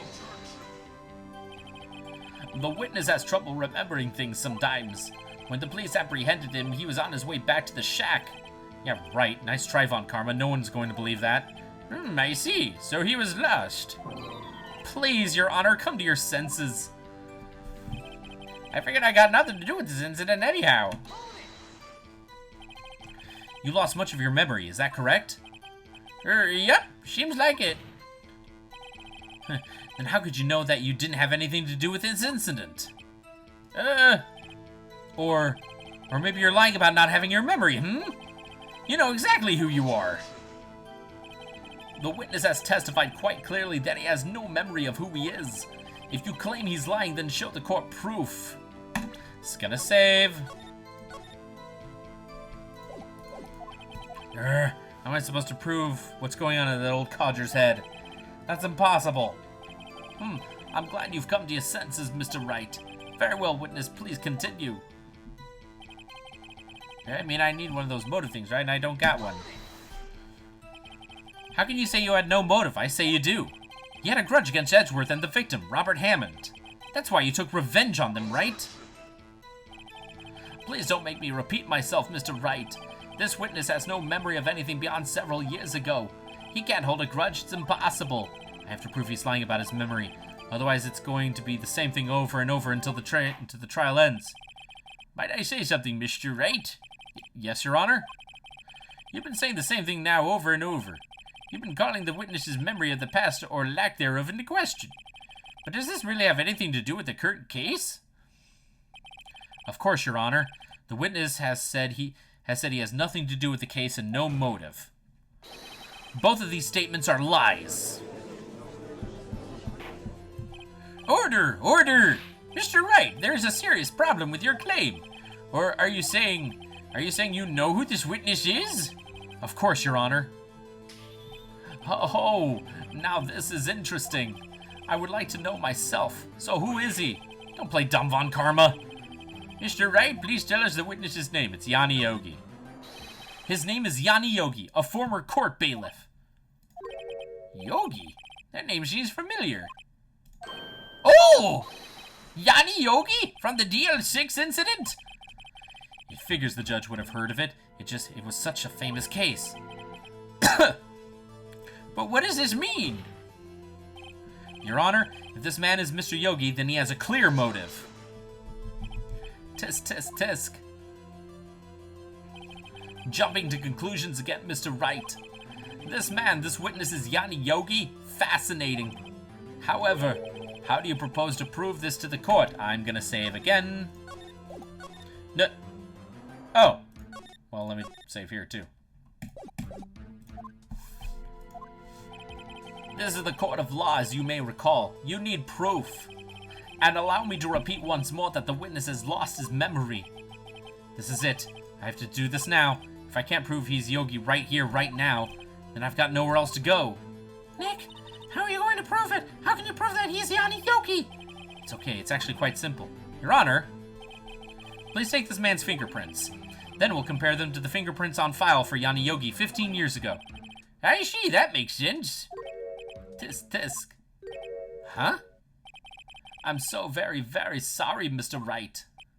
Well, why? The witness has no fingerprints. What? What? No fingerprints? You see, before I worked as a caretaker, I worked at a chemical plant. I burned my fingers working with the stuff, yep. What? Yogi, you sneak. You burned your fingerprints off to hide your past. Well, if the witness has no fingerprints, I guess we will not be able to prove his identity. No! Tisk, tisk, tisk. Well, what will you do, Mr. Wright? It seems that the case has been decided, no? No! I know what happened. I know everything. I just can't prove it. But no, I can't let it end like this. I can't lose. There has to be another way. There is no other one who can testify as to who the witness is. No one. Nick, what are we gonna do? I didn't even consider that he might have erased his fingerprints. What do I do? This. Well, Mr. Wright, perhaps you'd like to cross-examine his parrot for a little comic relief, hmm? Yeah, very funny. You're a sore winner, Von Karma. Wait a second. Cross-examine his parrot? Phoenix. What is it, Nick? No, you're not going to. Your Honor, the defense would like to take Mr. Von Karma up on his proposal. Take Mr. Von Karma up? On my proposal? Exactly, Your Honor. I'd like to cross-examine the witness's pet parrot. Order! What do you think, Mr. Von Karma? Need you even ask? This is a farce. I object. Wait a second. You were the one who suggested I cross-examine the parrot, Von Karma.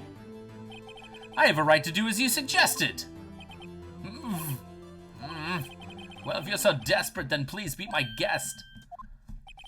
Of course, should you go through with this and nothing comes of it, then I hope you're ready for the consequences. Nick, this is crazy! Well, still want to go through with your little game? Oh, I'm doing it. Let the parrot take the stand. I will cross-examine her, Your Honor. This is the most ridiculous thing I've ever heard. Von Karma's rigged every person's testimony, every piece of evidence, except the parrot. She's my last chance. At least I think so. Oh, I'm so happy to be almost done. Aww. That's quite a bird. Please tell us your name. Name! The witness is ignoring me. It must hurt to be ignored by a bird. Very well, witness. Who's your owner? Please testify for us. Can't believe we're actually doing this. Oh, I gotta... Oh, jeez. Ow, my butt. Hello! Ah!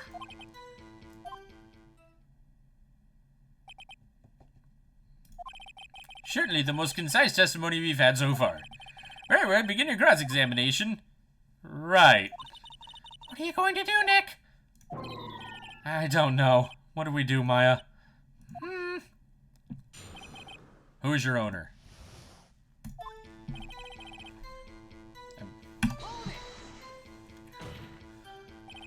Witness, you can't just say hello and expect us to get anywhere. I want you to testify. Maya, you talk to her. Right. What do I say?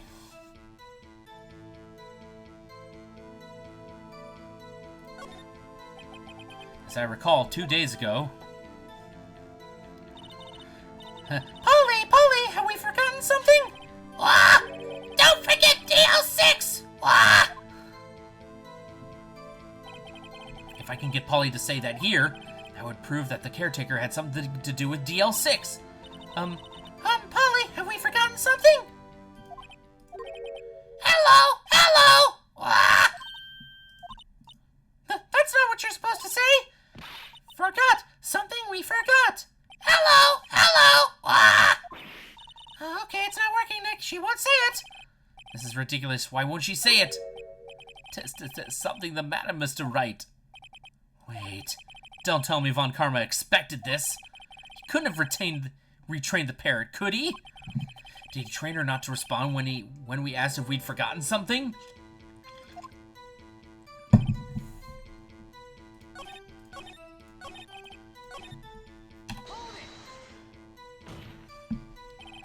Witness, you're here to speak. You must speak to me.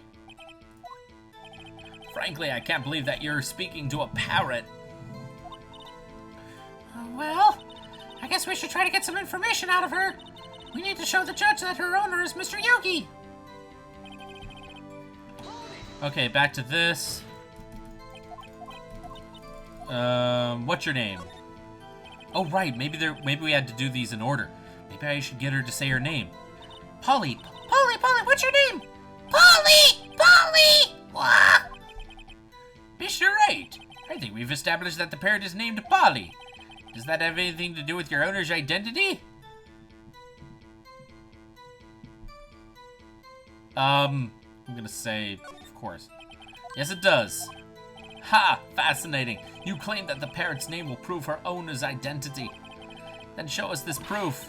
Nick, don't you think you're taking the bluffing a little too far? Listen, we're not here to answer the question. We're not here to answer the question of who is the caretaker. We're here to prove that he is Yanni Yogi. All we have to do is tie the name Polly to Yogi. Your Honor, the proof that the parrot's name reveals the caretaker's identity is...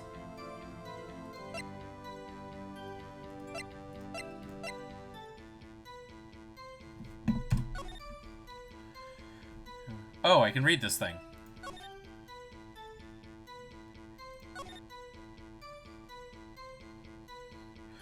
Oh, I should have read this thing earlier. Court bailiff trapped Yanni Yogi. Court bailiff trapped in the elevator with Miser due to after his arrest. Fiance Polly Jenkins committed. Oh, jeez.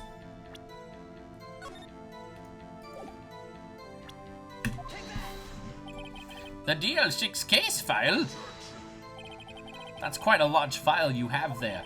Which page is this proof on, then? Show us or stop wasting our time. Very well, Mr. Wright, please show us the page. Where in this file is the information connected to the parent's name? Suspect data. It's on the suspect data page. This page has all the information about Yanni Yogi. Right after he was arrested, his fiancée committed suicide, see? Indeed it does say that, yes. What was his fiancée's name? Polly Jenkins. Polly! Exactly, Your Honor. He wanted to... Oh, excuse me. He wanted to remember the name of his fiancée who had committed suicide. That's why he named his parrot after her. I see. I guess that is possible. Bah, a mere coincidence, that's all. My granddaughter has a dog she calls Phoenix. Well, Mr. Phoenix Wright, does this make you my granddaughter's fiancé? She's only 7 years old. Indeed. Alone, it is a little weak for evidence in a murder trial. We would need some other corroborating evidence. Where am I gonna find that? Nick, we're getting closer. One more. If we can just get one more piece of evidence. Right, but what? Humph. Very well, witness, you may continue.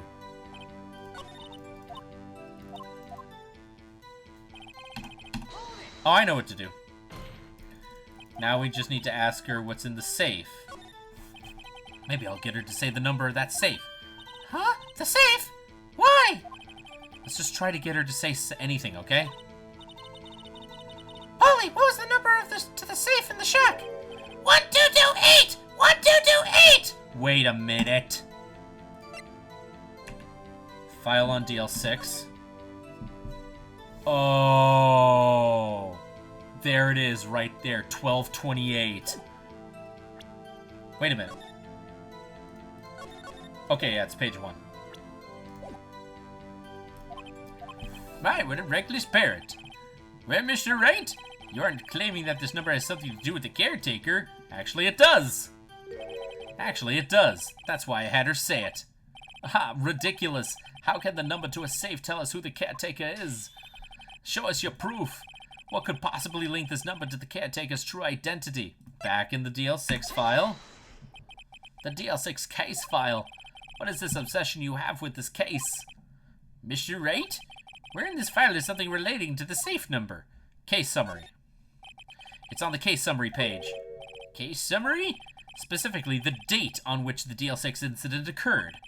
The date of the incident, December 28th. Why, that's today's date, 15 years ago. And the number on the safe is 1228. Ah! He used the date of the DL6 incident as the number for his safe, Your Honor. That's how important that date was to him. I see. It certainly is an interesting coincidence. People often do set their secret numbers to dates. But this is not tangible proof. I set my ATM's card number to 0001 because I'm number 1. You don't want to just say that out in the open, Von Karma. This has nothing to do with a date. Nothing. That's enough. I think we've reached a conclusion here. This is a mere coincidence, that's all. True, that is a possibility. However, 2 coincidences at the same time seems more like a pattern to me. What are you saying? Summon the caretaker of the boat shop. Immediately. Witness, tell us your name. Wait, this witness, he doesn't remember. Huh. No, it's okay. Oh, he looks so normal.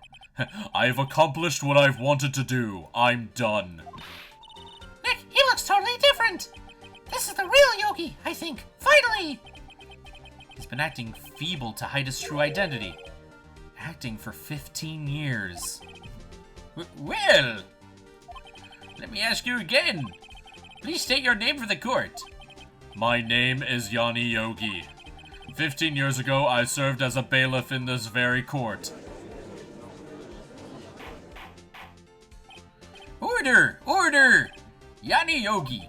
So was it you who killed Robert Hammond and tried to frame Miles Edgeworth for his death? Yes, it was me. I did it. They put me on the witness stand 15 years ago. Robert Hammond, he said I was mentally unsound. He told me it would make me look innocent, get me off the hook. So I pretended to have brain damage. I was innocent really, but he didn't believe me. He won the trial, but I lost everything. I lost my job, my fiancé, my social standing. Then this year, 15 years ago, a package arrived. It was a letter and a pistol. The plan was written out in careful detail. It was a plan for me to take revenge on the people who ruined my life. Time for me to save. I didn't care who had sent it. I thought this was my chance after 15 years. This was it. Finally, a chance to have my revenge on Robert Hammond and Miles Edgeworth. I have no regrets. Wait a moment.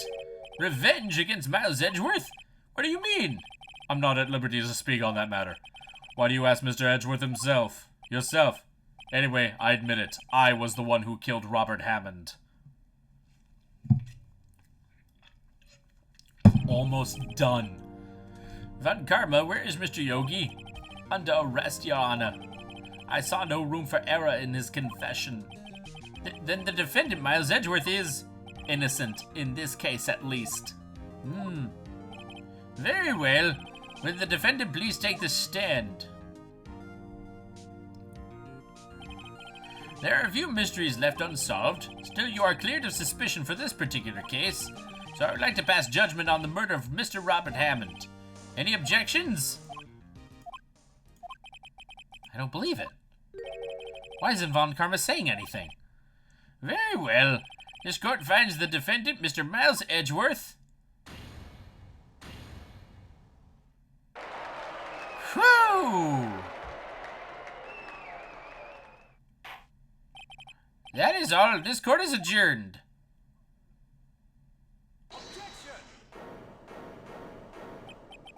Did someone just say objection? It wasn't Von Karma. Wait, but that means... No.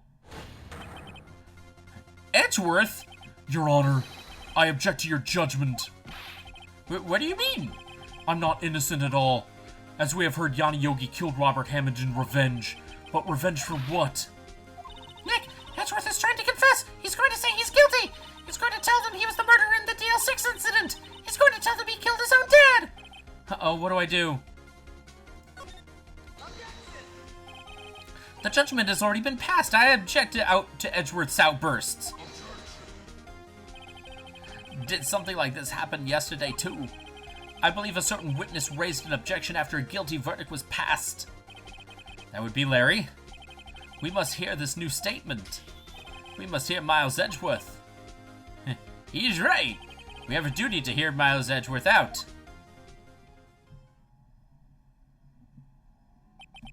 For 15 years, I've had a reoccurring dream. A nightmare. It's only a nightmare. That's what I told myself. But now I know it wasn't a dream. Yanni Yogi wasn't the killer. You mean in the incident where your father died? From the distance of the shot, it wasn't suicide either. Everything was as clear as day. The murderer, the criminal in the DL6 incident. It was me.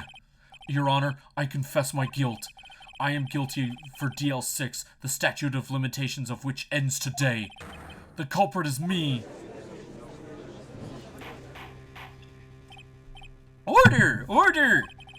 This is certainly unexpected. The defendant, declared innocent, is confessing to a different crime. A crime for which the statute of limitations runs out today. I'm not really sure how I should deal with this. Bah! It's obvious. We hold a trial, right here, right now. We tried this man for his crime of 15 years ago. I think I would like to take a 5-minute recess. During this time, I would consider the appropriate course of action to take. Court is adjourned.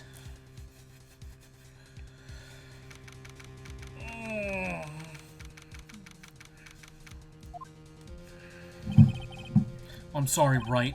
I've just wasted all your effort.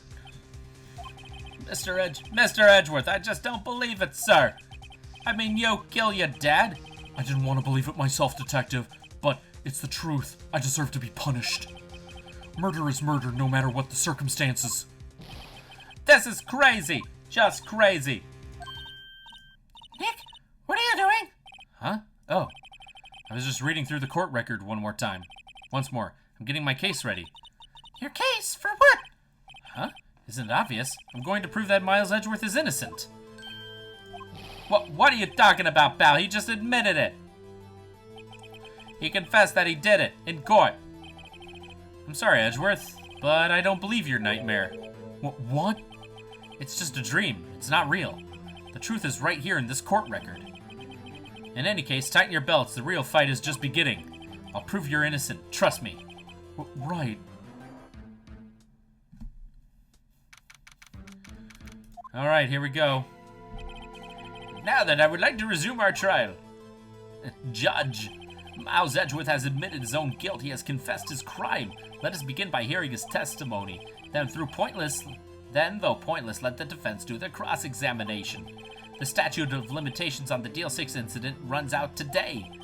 Though it's unconventional for me, I'd like to run this one by the book. Hey, does the defense have any objections? No, Your Honor. Von Karma, you knew this was going to happen from the very beginning, didn't you? Very well. Will Miles Edgeworth take the stand? Will the witness state his name and profession? Miles Edgeworth. I am a prosecuting attorney. Miles Edgeworth, 15 years ago you mistakenly killed your father, Gregory Edgeworth. Is this correct? It is correct. Then testify about this matter to the court.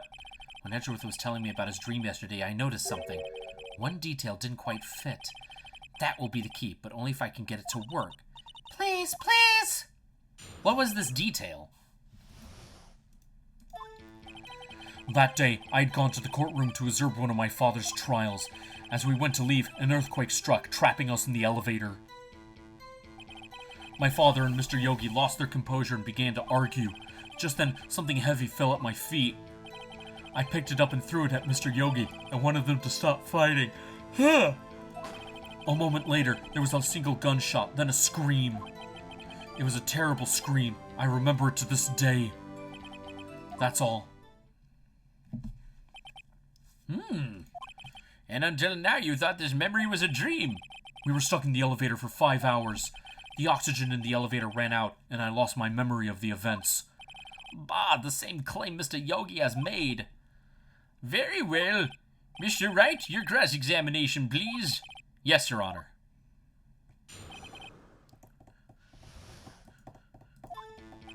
That day I'd gone blah, blah, blah. What was the trial your father was involved in on that day? I don't remember things very clearly. Only 2 things. I know my father lost, and Mr. Von Karma was the prosecuting attorney. Mr. Von Karma, you were handling that case? It was 15 years ago. I don't remember the details. That was when Edgeworth pointed out the problem in Von Karma's evidence. As we went to leave, trapping us in the elevator. So there were 3 people, including yourself, trapped in the elevator. Yes, myself, my father, and Yanni Yogi. We were fine at first, but then as time passed and no one came to help. What did you do then? I was a 9-year-old boy at the time. What could I do? I was scared, trembling in the corner. But then...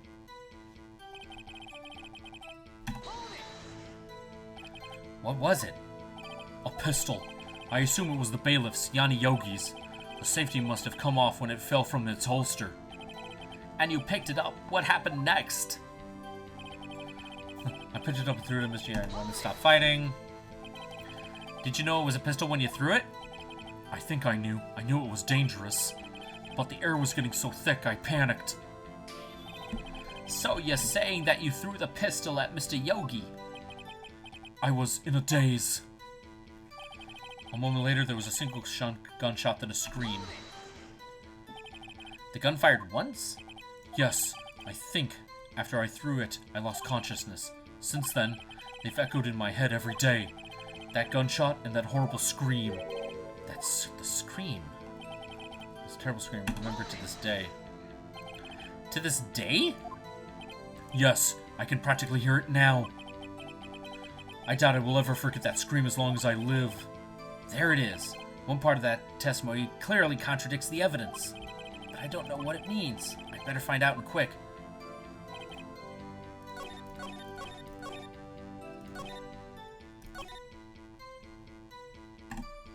Let's see.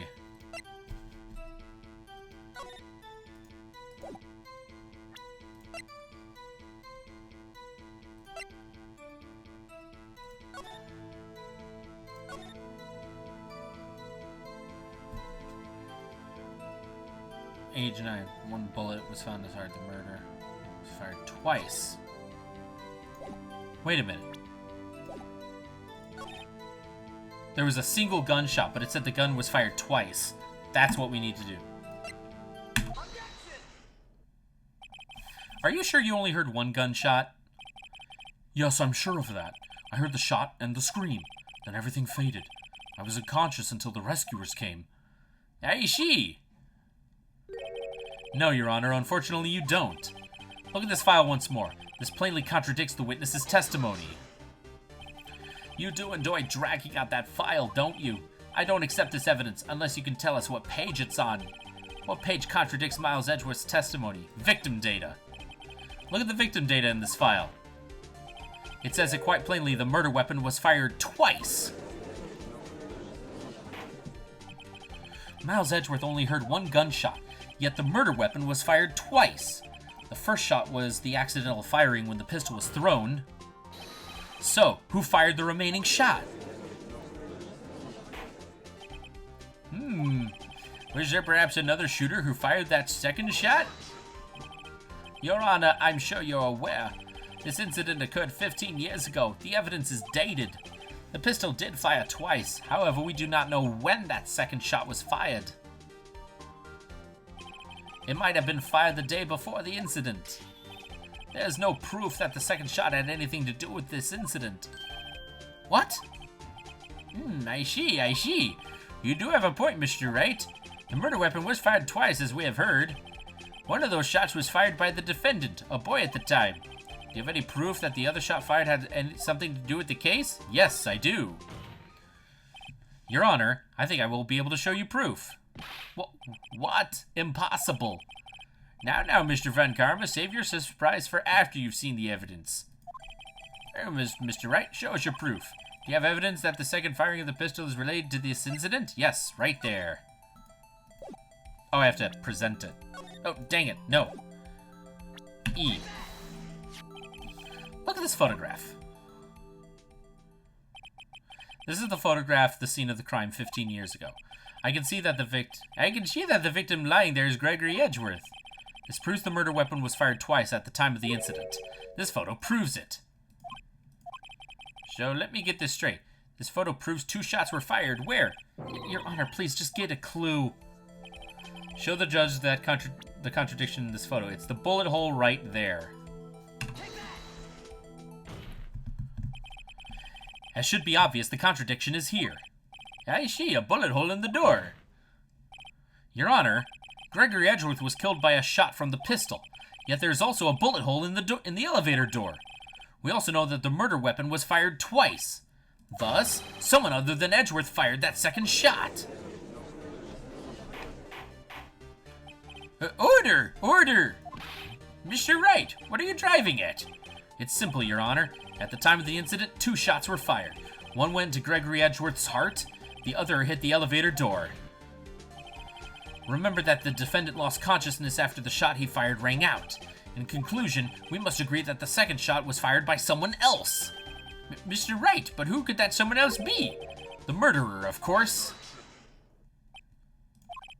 I knew I should have stepped in before your wild fantasies got out of hand. I'm gonna save, it's been a while. Look what's more at the DL6 incident case file. Look closely. Try the case summary page. The case summary page, that's on page 1. Look what is written there. Not a single clue was found on the scene.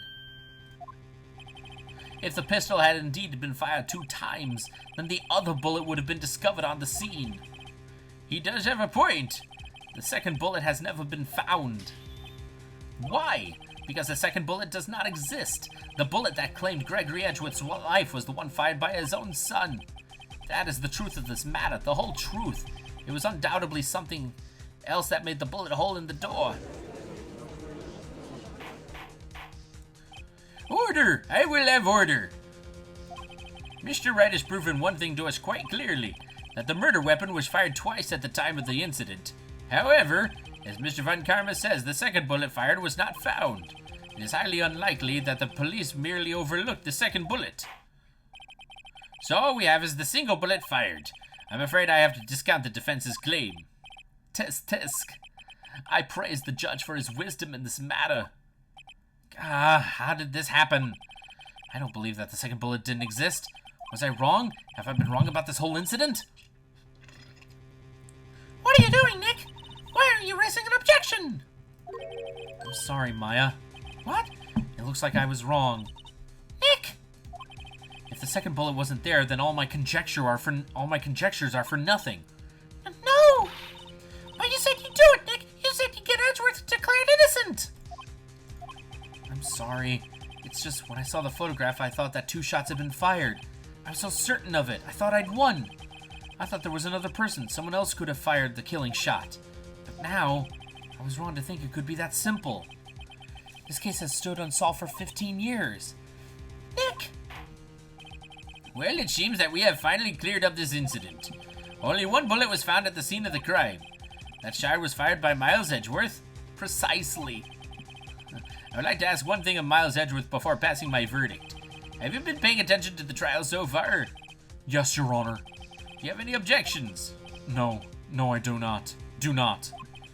So you killed your father, though. Though that was not your intention. Yes, I did. Oh no! He's accepted the guilt! Very well. The statute of limitations on the murder of Gregory Edgeworth runs out today. Therefore, I must pronounce a verdict on the defendant today, right here. Right now. Indeed. Does anyone have any objections?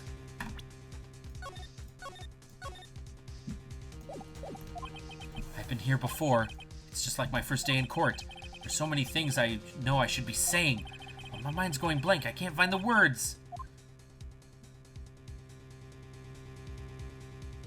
Yeah, I have an objection. Your Honor, I object. Tisk. Mr. Wright, on what grounds do you object, Nick! I don't know. His case is perfect. Oh no! It must exist. It must exist. The second bullet. What? What did you just say? Nothing! The second bullet must exist. But where? Someone took it. It seems waiting is not going to produce us any answers from Mr. Wright. Wait, Your Honor. The second bullet, it existed. What? But I've just heard proof that it did not exist. I realize that, Your Honor. I'm really grasping here. It's just someone took it from the scene of the crime. That's what happened. But who? The murderer. The murderer? Then tell us, just who is this murderer? I'm still thinking about that one. So the criminal took the second bullet, but why? Huh? First of all, how would they have found it? It's not easy to find a stray bullet, Mr. Wright. Was there some pressing need for the murderer to search for the bullet?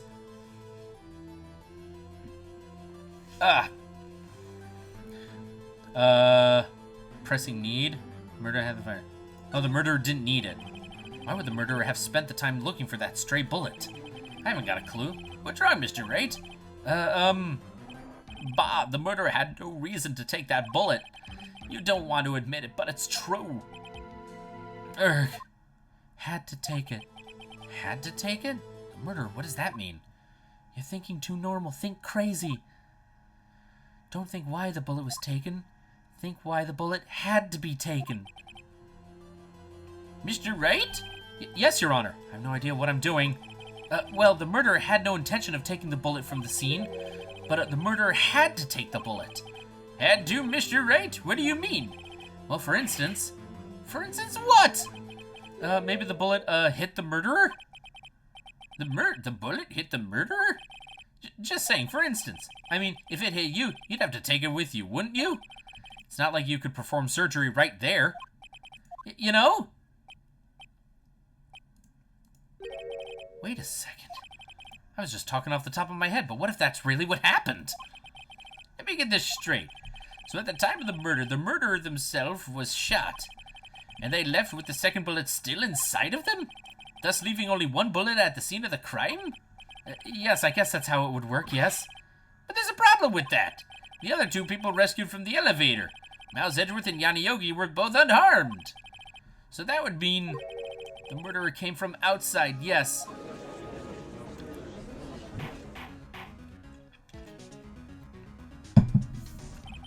The two men fight inside the elevator. Trying to stop them, the boy picks up the bullet at his feet and throws it. The pistol discharges and the bullet goes through the elevator door and hits the murderer outside. The boy loses consciousness. Then the murderer opens the elevator door and sees the men inside. Well, Mr. Wright, you are truly the most unpredictable defense attorney I've ever known.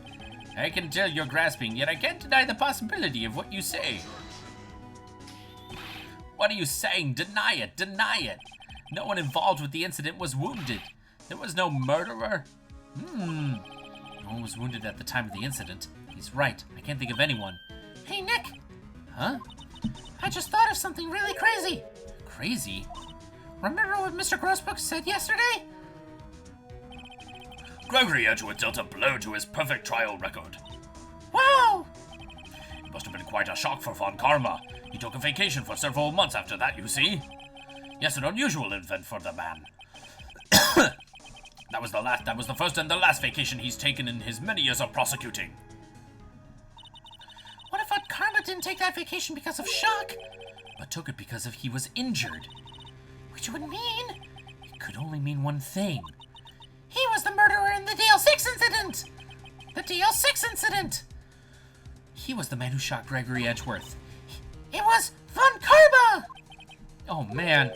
Something wrong, Mr. Wright? You seem dazed. No, Your Honor. Well, you have indicated the possibility that the murderer came from outside. Can you give us the name of your suspect?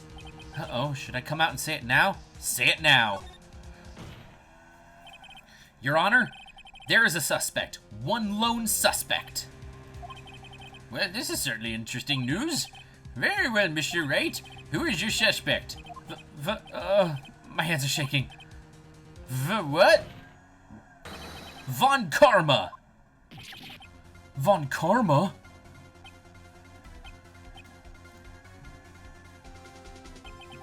You mean the Von Karma, the prosecutor? The one standing right over there? Bah! You don't object? I see no need. Why honor this ridiculous outburst with my objection?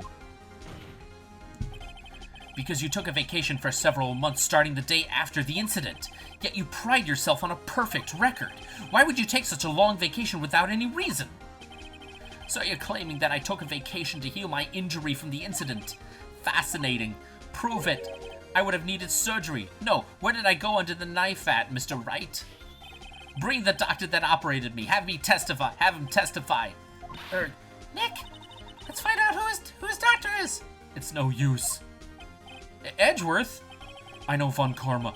Perhaps too well. He's perfect. He wouldn't leave clues. He probably didn't undergo surgery. He wouldn't leave a doctor as a witness.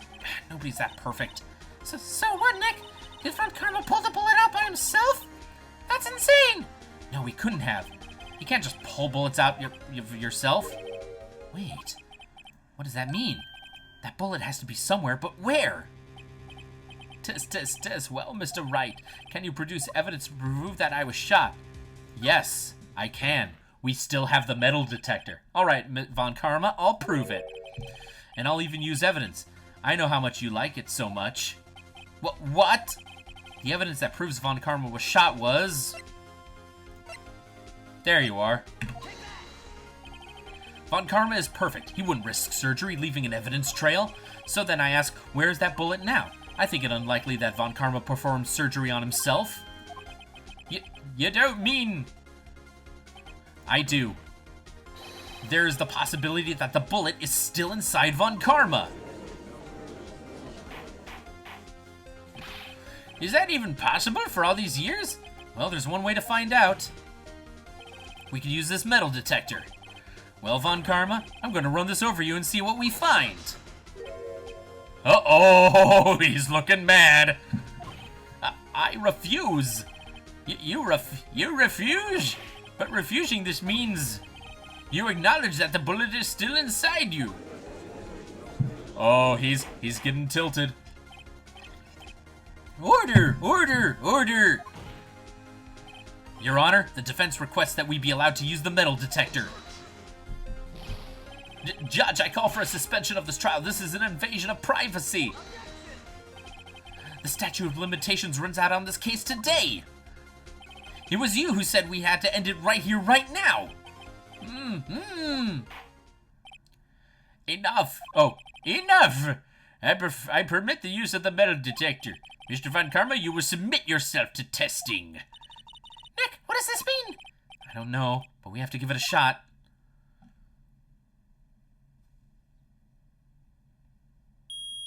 Ha ha! Yes.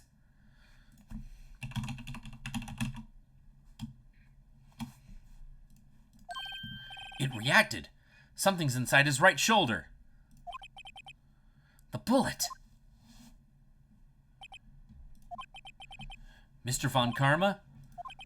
You. It was you. I was afraid this would happen, and so I remained silent. Indeed, there is a bullet in my shoulder. However, it has nothing to do with this incident. What? I was shot in the shoulder long before the DL6 incident. I claim that the bullet in my shoulder has no relation to DL6. But Mr. Von Karma, can you prove that? Prove? I have no obligation to prove anything. It is Mr. Wright who must prove something here. Not I. Mr. Wright? Well, can you prove it? Can you prove that the bullet in Von Karma's shoulders froze from DL6? Of course he can't. You don't have any of the DL6 evidence. That's because you took it out of the records room yesterday. With no proof, you cannot convict me of any crime. So sorry, Mr. Wright. No, I'm the one who's sorry, Mr. Von Karma. What? You were close, one day away from freedom. But you see, I have proof. What? Who would have thought you would dig your own grave trying to convict Edgeworth? I can link that bullet to your shoulder to the DL6 incident. And here's my final proof. That's a bullet? Where did you get that? Oh, best music. This is the bullet used in the DL6 incident. This was taken from the heart of the victim, Mr. Gregory Edgeworth. The bullet is preserved quite nicely, with all the ballistic markings intact. Ballistic markings. You may recall the term. It came up in the first trial 2 days ago. Ballistic markings are the fingerprints of a weapon. All bullets fired from a gun are marked with that weapon's unique pattern. By examining the markings, you can tell which weapon fired the bullet. It's quite accurate. We have 2 bullets in our possession. One, the bullet removed from Gregory Edgeworth's heart. The other, Mr. Von Karma, is the bullet buried in your shoulder. We could analyze both bullets. Then, if the markings matched, we would know that both bullets have been fired from the same gun. The very same pistol, in other words, the murder weapon that killed Gregory Edgeworth. Mr. Von Karma, you will let us remove the bullet from your shoulder. Then we'll compare the ballistic markings to those on this bullet, and solve this case once and for all. Well, Mr. Von Karma? Wah! Oh, wow, he's still screaming.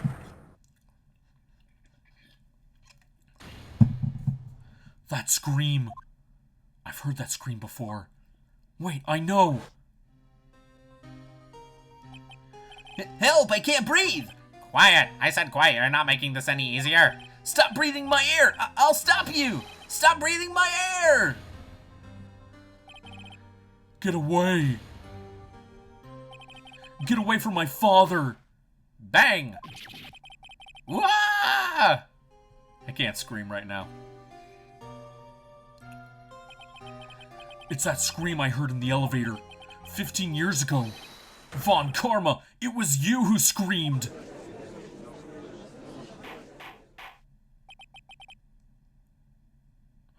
Mr. Von Karma? Why? Oh, God. Only you would dare defy me. So it was you. You and your father are my curse. Your father shamed me with a penalty on my record. And you left a scar on my shoulder that would never fade. Oh.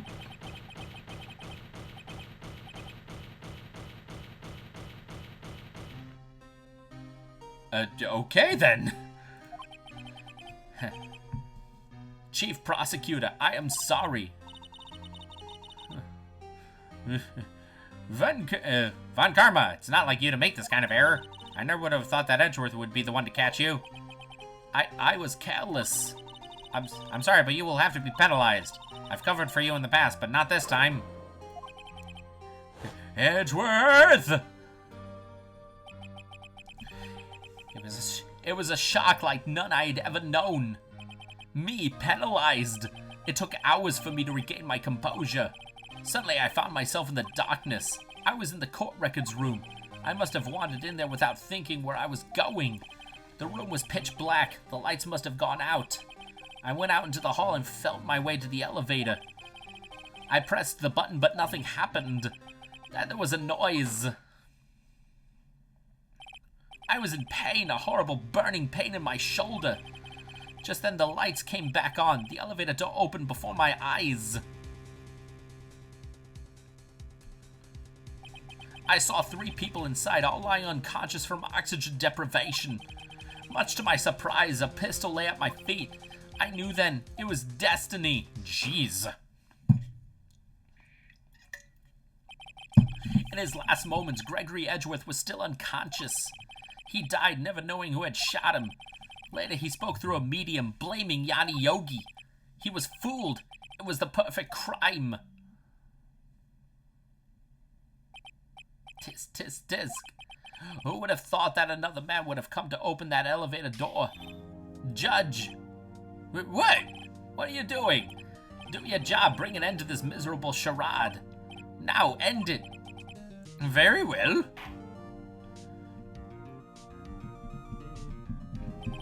It appears that we have come a very long way to the end of this maze. 15 years later. Mr. Miles Edgeworth? Yes, Your Honor. You are innocent. You are innocent. As you said, it was all a nightmare. Yes, Your Honor. This court finds the defendant, Mr. Miles Edgeworth. Oh, finally done. And that is all. This court is adjourned. December 20, blah, blah, blah. Nick, we did it! Did you see his face? Von Karma looked even paler than usual. He's pretending to be all cool, but inside you crushed him, Nick, crushed! I gotta say, I'm impressed. It was pretty close, though. I was sure we had it. I know, I was on the verge of tears the whole time myself, but now it's all just a good memory. So it's finally over, Edgeworth. Right. Yeah? I'm not sure how to say this. I'm gonna save.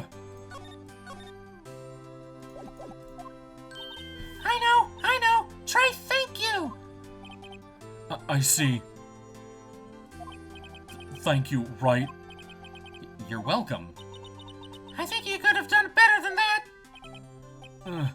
So sorry. I'm not good at this sort of thing. You've got a lot to learn, Edgeworth. She's got you there. Whoop! Amazing, pal. You pulled through. You pulled through just like I thought you would. I'll never forget this. I owe you one, pal. And tonight, let's party. Dinner's on me. Yeah, my salary went down a bit this month. But who cares? See, Mr. Edgeworth, you should take a lesson from Detective Gumshoe. That's how you say thank you. I see. Whoop! Wait, what? He's doing it? I feel foolish. Don't worry, take it a little at a time. You'll get used to it. It's been 15 years since I've seen Edgeworth this unguarded. Hey, y'all! Wait, why are you back? Lotta! Y'all were great in there. Thank you. Yo, Edgeworth, congrats! Thank y'all very much. I knew you were innocent from the start, of course. Just look at you. You wouldn't stick your hand in the cookie jar even if no one was there. You were the witness on the first day of the trial, weren't you? Yeah, well, let bygones be bygones. Speaking of which, what are you doing now, Lotta? Oh, me? Oh, I went back to college. I gave up trying to be an investigative reporter pretty quick. Really? That's too bad. Huh? Isn't that the hot dog guy from the park? Huh? It's over, Nick. My life is over. Well, why that sad face, Larry? What happened now? Oh, Nick, I'm not long for this world. You don't look sick. It's Kiance. She's going to live in Paris. Paris, Nick. She's leaving me behind. Should have seen that coming. Yo, Edgy, there you are. Yes, here I am. Congrats, Edgy. Here, a little gift from me in celebration. Celebration? That's unusual for you. Harry Potts, you come along tonight too. My treat, pal. Huh? Thanks. Looking forward to it. Yo, Nick, that's the suit that questioned me. When he says treat, that's not police talk for a prison food, right? I think you'll be fine, Larry. Right. Yeah, what's up? That envelope that Larry gave me, it's got money in it. Well, yeah, that's not that strange. People give money away to celebrate sometimes. It's $38, Nick. Huh? What a weird amount. I mean, it's not a little, but it's not a lot either. $38 exactly?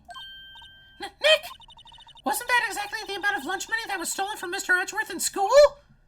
$38? No. No, Larry, it was you? Why, what are you so surprised about, Wright? Huh? Larry was absent that day from school, right? But that doesn't automatically rule him out as a suspect. What? Think back to that day 15 years ago. Larry took the day off, but he was bored, so he came into school anyway. Then he saw the money lying there, and the rest is history. I never was good at history. Edgeworth, you didn't know, did you?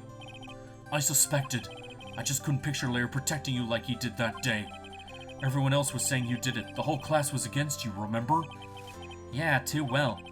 Right, you may not know this, but we used to have a saying back at school. When something smells, it's usually the butts. I know. Really, Right, I'm surprised you didn't figure it out. Well, this is an unexpected turn of events. Edgeworth. You should have told me! Hey, Lucky Selkie, nice for you to follow us. Sorry, you're kind of catching us right at the end here. But hey, thanks for joining. Now, Nick, it was 15 years ago. Didn't you think the statute of limitations has run out, Mr. Edgeworth? I'd say so, yes. There you have it. Where does that leave me? I became a defense attorney because of what you two did. Well, have you always been something of an insufferable emotionalist? Oh wait, that was a statement, not a question. Why did I say it like that?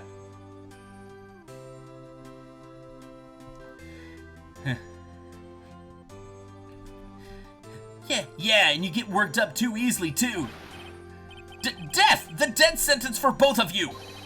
Man, if I had known, I'd become a prosecutor! The same goes for me, only the other way around. For the longest time, I thought that I might have killed my own father. I thought I might have been a criminal. I thought I became a prosecutor in part to punish myself. Wow! You are like the most long-term masochist. If I'd known the truth, I might have become a defense attorney after all. Edgeworth. Want to switch, Right? Hey, y'all, line up. I'll take a photo. Hey, photo time. Let's go. Oh, God, the voices are melding together. And after that, dinner on me.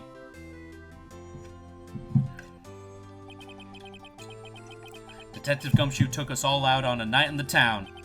We celebrated Edgeworth's newfound freedom. Even though Edgeworth himself was still in detention. Why? He was innocent. December 29th. Whoa, I went a little overboard yesterday. My head hurts. Huh? Still only 5 o'clock?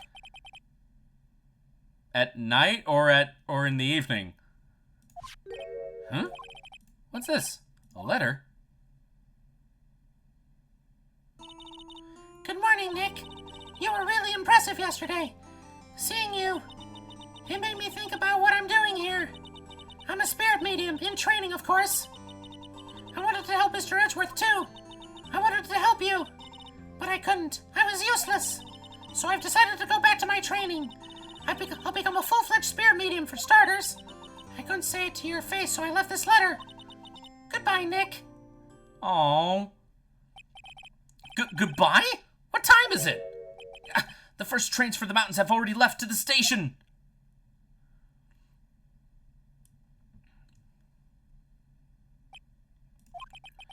I guess I'm too late. Hey! Nick! Maya? So, you're leaving. Yeah. It's hard being a spirit medium who can't talk to spirits. And I think you'll do fine without me, Nick. No, we won't! Be good, okay? What? Wait! What? I never could have saved Edgeworth without your help. Huh? On the last day of the trial, I heard her. I heard Mia's voice. You heard my sister? Yes, only her voice, but still. It was at the very end when I thought we'd lost everything. Well, that's my sister for you. Detective Gumshoe helped him, Mr. Grossberg, and even Larry. I'm the only one who couldn't help. I was useless, Nick. But you were the one who stopped Von Karma, Maya. Huh? I didn't do anything. All I did was wander around in a daze. Sorry, but I have evidence that you helped. Evidence? Show Maya some evidence to cheer her up? Yes. The bullet that she caught. A bullet? Von Karma was convinced he had taken all the evidence pertaining to DL6. But you were the one who rescued the last piece of evidence we needed. This was the bullet that put an end to Von Karma. And you were the one who gave it to me. Nick. Thanks, Maya. I couldn't have done it without you. I'll be back soon. Huh? I'm going to complete my training and come back. Oh, this is such a tearjerker goodbye. Okay, I'll be waiting. Of course you will. You can't run that office by yourself. You're hopeless. And there's the happy music. I don't know about that. Uh-oh. So, this is it. See you soon, Maya. Aww. She needs a hug. Thanks, Nick.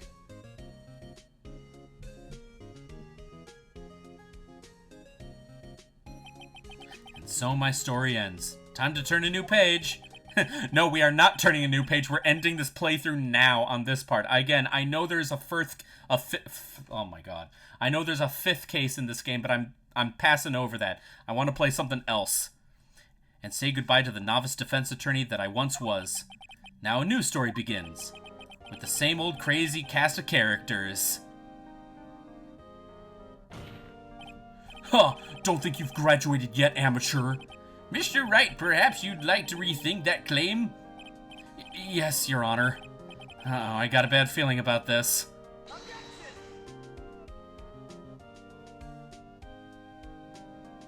Aww. This is nice. I was actually kind of nervous that we wouldn't run the credits until after the fifth is, hey pal, Mr. Edgeworth came down to the precinct to wish me a happy new year. Talk about a pleasant surprise. Whoop, Detective Gumshoe! Then he hung his head low and went right back outside. Kinda like he was embarrassed or something. Strange, huh? Yeah, it was kinda strange. Oh, jeez. We're finally done. Huh? Nick? Nah, I haven't seen him lately. Who, me? I've been working at a cheese shop. That Missy's a nice lady, but she's not exactly what you call a cheap date. Huh? Oh, she's in Hawaii right now. Yeah. Oh my god, Larry, when will you learn? Never go out with supermodels. They always travel away from you. I forgot about you. Oh, right. I remember him. I hear he's been busy lately. You know, not to ring my own bell, but I sort of taught him everything he knows. I'm sure he's grateful.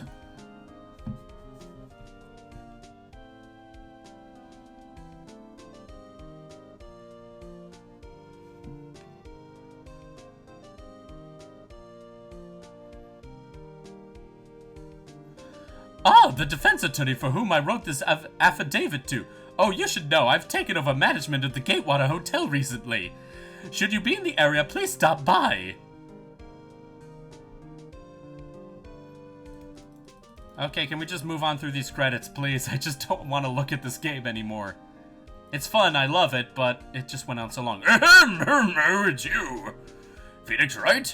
Ah, yes, Mia's understudy, was he not? I wonder how he's doing. Haven't seen him of late. Ah, the days of my youth. Like the scent of fresh lemon, you see. What does that have to do with anything?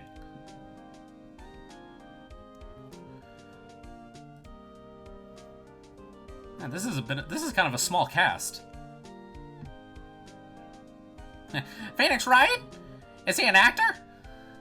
Well, I'm not buying it. You can't be a star with a name like Phoenix. Did you know that? Oh god, nope, not saying all that. I'm gonna miss you, old bag.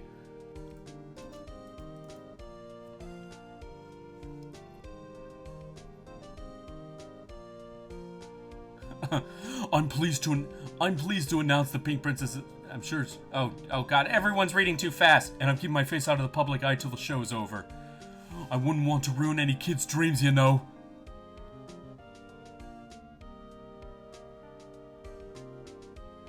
Ah, jeez.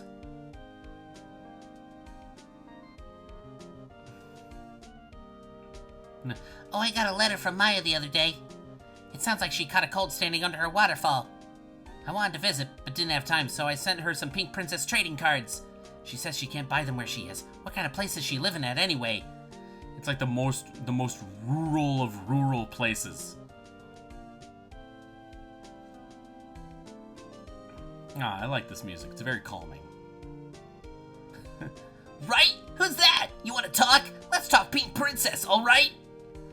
But, you know, I snuck into the studio the other day, and I saw her, the one inside the Pink Princess suit. Ugh, what a dog. I was kind of shocked for a boy of my tender age.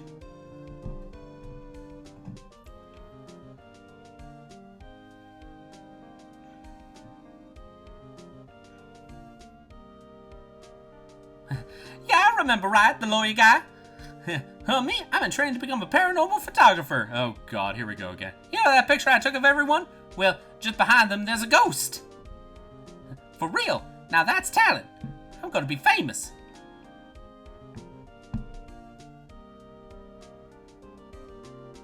Shinji Mikami made this?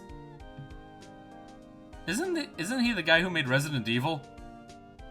Oh, there is a ghost. Aww. This is so cute. To everyone who watched this on Twitch and or YouTube, which this part will be on in, like, within... What? No episode 5. I'm not doing episode 5. Screw you. Save your progress up to this point? Yes. Okay, and with that being said, we are finally ending the stream. I would like to thank you all for watching this, either on Twitch or on YouTube, where this will be uploaded.